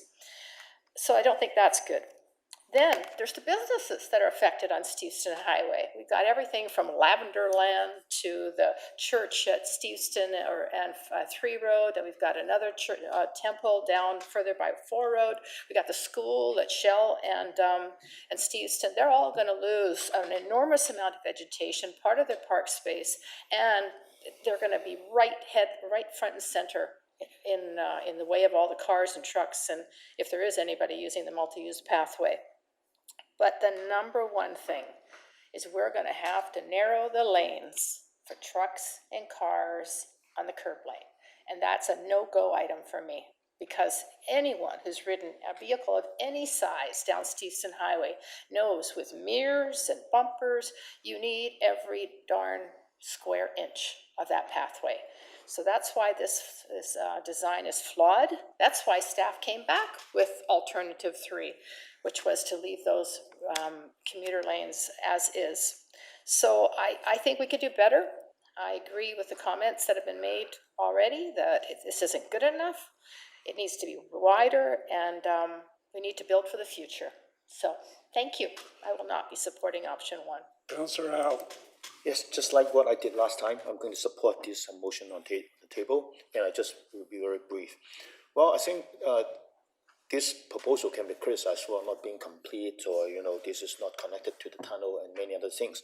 But as staff has already pointed out, this is a huge improvement from what we have right now. And also this is building towards the connectivity that we want to have. And again, to be honest with you, I'm not so much concerned about connecting to the tunnel at this time, because I believe that most of the people using this MUP are not going to the tunnel. I mean, they need a safe path from number 2 road to Shell and beyond. So arguing that, this is not connected to the tunnel, and that's why we should hold back the proposal, I think is not a good idea. And the fact that, we've been consulting with people for the last 10 years on this project, I think and we got all the kinds of support that we have. And to say that, we haven't done enough consultation, or we have to do another round of consultation, this is going to invalidate, what they have done in the past. And I think there's no reason to support that. And number 3, as I mentioned last time, this is an MUP, not just for the bikers, but also for people who walk, like me. And also the example I gave last time was that I cannot even walk safely from the South Arm Church to Lavender Land on the south side of the highway, because 80% of the link that we're talking about this time, there's no safe sidewalk on the south side of the Stevenson Highway. So as a pedestrian, I think I'm entitled to have improvements for that kind of connection for me. And number 4, I think delaying it will just cost us more money. We know that.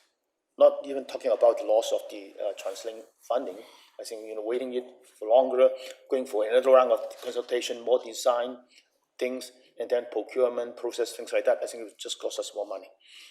And finally, I think we are not talking about excluding other routes. We are talking about having this route built, and for people who prefer to use the Williams Road and feel safer for using the bike link over there, or people who wants to go to the dike, and feel more comfortable, I think so be it. We are not forbidding people from using those kind of alternative routes, but we are adding one major route for the people who feel that this would be a more direct route for them to go to where they want to go. So with all those reasons, I'm going to support this. Councillor Galenders. Thank you, Your Worship. At the last meeting, when this option 1 came up, I did vote against it. I felt like I didn't have enough information, and I hadn't fully been able to have all my questions answered. Since that time, I've done a lot of research on this and had a lot of questions answered. And for one, I was in Toronto, and there was big 6-lane intersections with busy traffic and bike lanes on either side with people biking. So as far as the pollution thing goes, we're going to be doing better and better as far as like our Clean BC program and emissions. So that's going to be less and less of a threat. I've spoken to past councillors that were on council when this was approved. I'm convinced that it's going to connect to the tunnel. And that all the parts of the plan are going to come together. Especially helpful to me was knowing about the average lane width versus the narrowest part of the lane width. So the way it was originally presented, it seemed like a very great portion of the lane was going to be reduced. But learning that that was just the average, and that there are already sections of the road that are 3.3, and we're just going to be narrowing it to 3.25 was a huge difference for me. I don't think people are going to really notice it. A lot of people talk about Steveston Highway and how they speed, and it's such a problem. You know, I drive this road every single day, and I think people used to drive faster than they do now. I see those, you know, the speed clock that's up there. I notice the speeds that are on there. I rarely see anything over 62. And I'm somebody who really likes driving. I'm excited to have more options to cycle more, and I plan to do that. And but I'm not ashamed to admit that I like driving, and I don't particularly appreciate some cycling infrastructure in the Lower Mainland that has taken roads away. Although I appreciate that some people do. And so for me as a driver, I'm thinking like, that we can do a path like this and not take away any road space, and just to narrow a lane a little bit and it's still safe, I think is pretty incredible, and I don't think it's that controversial. My biggest hiccup is that I love trees, and I, as a driver, enjoy all of those trees along Steveston Highway. I love all those silver birches at the Mackenzie farm. I hate that mansion, and I hate that fallow field that they still aren't farming it after 6 freaking years. But I love their silver birch trees, and they're going to be gone. I know every single one of these trees, so I asked for a map of the trees. I want to see which ones are going to be removed. Sure enough, it's every one that I know and love. But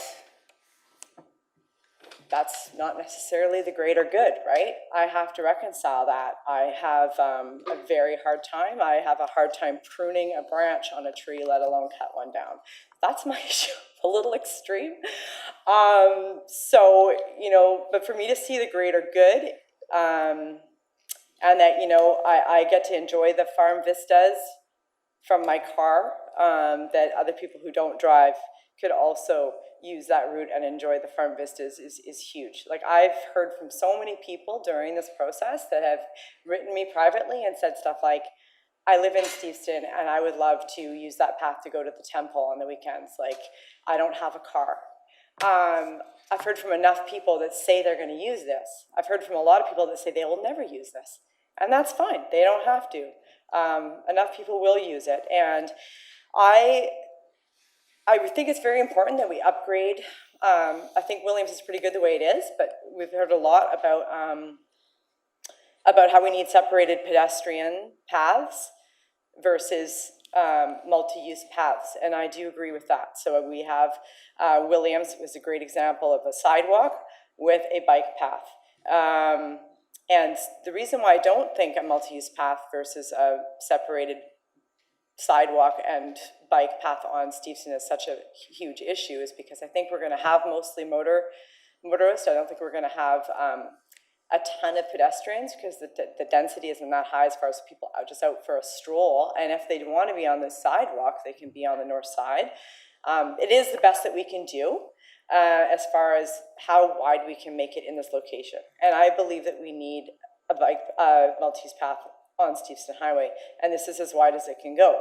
So I also heard the words perfect is the enemy of the good. And I heard that a lot in my discussions in the last few weeks with people, is that in government, you can't have, it's very, very rare to have a perfect plan. And we're really out of time as far as meeting our climate targets and starting to build this infrastructure now. So yeah, there are 4 things that I would really like to add on to option 1. And they're not amendments that would hold up the project in any way, and I'm not sure that they're even amendments as much as they are directions to staff. But I would like them to be reflected in the minutes. Well, why don't you tell us what they are? Okay. So if we approve option 1, I would also like staff to look at upgrades to Williams, like possibly some plastic bollards, some freshly painted lines, some green paint. So upgrades to Williams and Dyke Road connectivity, so that people who much prefer that scenic route on Dyke Road can have those connections that they need, and the racers that use that route and whatnot. So I would like to see upgrades to Williams and Dyke Road soon.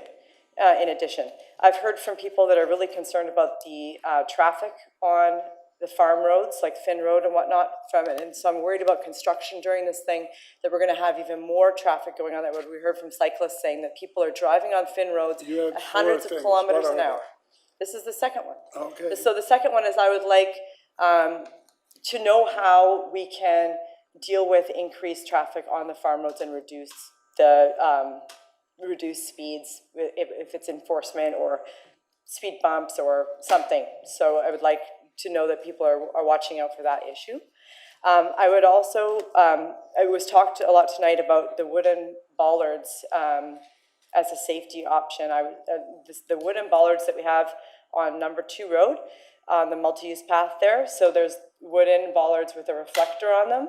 I think that having those along the median as well as the trees would just add an extra level of safety. I'm feeling like I have, with just the 1 meter, if there is any error in judgment, and what if a car did jump up the curb and hit someone, kill someone, and then we're like, oh, we better add some bollards.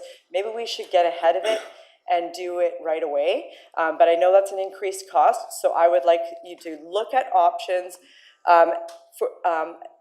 and the cost of adding wooden bollards and reflectors that we can vote on as additions as you come forward with those. So you can start the construction, whatever, and say, we also looked at adding these bollards, they'll cost this much.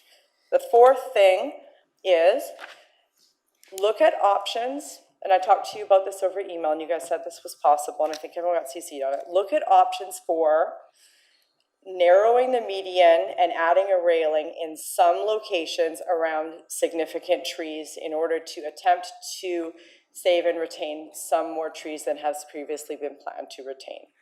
And just to come forward with an option, but it's not delaying the start of the project. Now, staff can look at those, right? I don't think we need that as part of any kind of a motion. Staff can just take that in as direction. We'll hear more about it. Thank you. Okay, Councillor Heed. Just a comment on that. We're now narrowing lanes to save trees versus saving lives. Just a comment. Thank you, Chair or Mayor, in your position now. We're a changing society and we're a divisive society. And the issue like this is driving us further apart. I think everyone that's in this room, everyone that's presented here is in support of alternative means of transportation, active transportation. But it has to be done right and it has to be safe. I don't believe perfect is the enemy of good. I don't believe that at all. Matter of fact, I think the more that we can put into this and what Councillor Glanders is saying, let's add to what we need to do.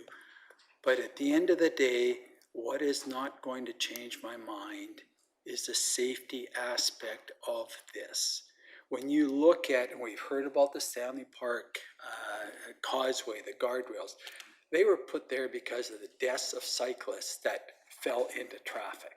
And you recall the one, I think, Mr. Bai, you recall the one that unfortunately was commuting that went into traffic and died. They built that specifically and curved it so people that were on the pathway would not fall into traffic, not the other way around. So I think we have to be cognizant of that. When you look at, and we've heard people talk about the Arbutus Greenway, and it's beautiful. Railway Avenue, absolutely beautiful, incredible. When I look at the renderings we're supplying with respect to Stevenson Highway, it's not going to look like that at all. I'm sorry to say, but those renderings are really, you know, they're throwing people off, and people are looking at that and going, that is absolutely fantastic. I can tell you right now, it's not going to look like that, not at all. From a safety point of view, yes, we're going to change our ways of driving. Yes, we're going to change our way of commuting, all of that, eventually. Yes, Stevenson Highway one day may make perfect sense to have what we're talking about now. From my point of view, it doesn't make any sense right now. I'm not a believer of, you know, field of dreams, build it and they will come. I just want to stay away from a house of horrors or build it where they will die. And so I think we have to be very cognizant of that as we go forward. So I am not convinced to change my original position on this, that I'm opposed to it right now. I'm not opposed to anyone that presented here, and to Mr. Ubai and Mr. Wong, not opposed to active transportation in Richmond. We need more of that, but we need to have it timed and we need to do it right. So because of that, I'm not going to support it. Councillor Hobbs. Thank you, through the chair. I opposed this option one at committee, and in general, I support bike lanes and separated bike lanes. That's not the issue. I think that they have to be practical and they have to be safe. The thing with option one for me that I've been pretty clear on all the way along is that it calls for narrowing the lanes. So the average lane is 3.8. Some of them are over 4 on Stevenson Highway. So this is taking it down to 3.25, and I recognize that other lanes on major roads like Knight Street and other streets are somewhere between 3.1 and 3.3. So there's no dispute with some of the studies that indicate that narrow lanes will reduce speeds. But having a fair bit of experience in public safety, and in particular road safety, and having been the vice chair of the BC Chiefs of Police Traffic Safety Committee as well, there are a lot of other things that contribute to accidents on the road. It's not just speed. Obviously, with no velocity, there's no accident. So there's always some velocity involved, and it can make it worse. But distracted driving, driver inattention, weather, equipment failures, that kind of thing. So the concern I have about Stevenson Highway and option one, which is what we're voting on, is that it's taking it down from an average of 3.8 to 3.25. So that's 0.55. So like I said, for us older people, that's almost 22 inches that we're narrowing that curb lane, or on average. And so that is outstanding concern for me. The kinds of vehicles that you have on Stevenson Highway, and I drive that on average more than once a day, like most people here, but I actually live in that neighborhood. And I've been driving it since the first day I ever drove a car, because that's the area we lived in. You have such a variety of vehicles, so it's not the same as a typical street in many other cities. You have farm vehicles pulling hay wagons out. You have semi-trailer trucks coming down the number 1 lane, because they don't all stay in the number 2 lane, the curb lane.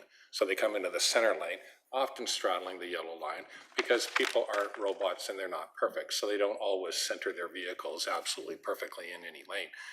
You've got fishermen pulling boats with their tandem pickup trucks, you know, maybe a 35-foot boat, which is an odd vehicle. So you've got all kinds of vehicles on Stevenson Highway. And the real challenge with Stevenson Highway, and I was thinking about this, is, you know, you're trying to fit like a size 13 foot into a size 11 shoe. I mean, the real truth of the matter is, to build the kind of multi-use pathway that we'd all like, there just isn't the space there. So we're trying to accommodate things and make compromises. And that's fine, because I actually do believe that perfection is the enemy of good. And I've heard it a lot of times, but it's something that I've tried to keep in mind. But I also believe something else. We need peaceful coexistence on our roads between cars, between pedestrians, between cyclists, e-scooters, whatever it is. And so everybody has to make some compromises, and everybody has to behave a lot better, quite frankly, when they're driving, riding, or walking, pay more attention to that kind of thing. But as far as this vote goes, I was actually, and I still am, in favor of the alternative design. I thought that was reasonable. Councillor Heath just explained why the railings were put on the causeway, and he's completely right about that. And neither one of these is perfect. So if I could vote for that first, I would vote for that alternative plan, but that's not what's on the floor right now. So I'll listen to the rest of the debate and decide that. But thank you very much for all the work. I've heard loud and clear from the public, the people who are here tonight, plus numerous other emails and letters. First of all, get on with it, and secondly, option one is the one. And we talk about whether very good is the excellence is the enemy of very good or something. We've considered this well over a dozen times over the last decade. We are not rushing anything. We've had referrals that looked at Williams. We've had referrals that looked at the Steveston Highway with the barriers and going to Les Road. I know that staff has looked at the possibility of just having no pedestrians, but just having a cycle route. I think it's time to make a decision. I think that this option one is the right decision to make. It is right for right now. It is right for the future. And if the connections are not perfect right now, you rarely start with A to Z on this kind of a route. You have to build it when it's so expensive. You have to build it in sections. The vision is there. We will get this built. So eventually you will go right from Steveston to along Steveston Highway. You'll get to Ironwood. You'll get to the tunnel, and no one will look back saying that there's some kind of a mistake here. With that, I am going to call the question on option one, which also involves the increase to the capital program. All those in favor? Those opposed? So that is carried with Councillors Day, McNulty, Hobbs, and Heed opposed. So I think that's it. Someone move adjournment. We're now adjourned.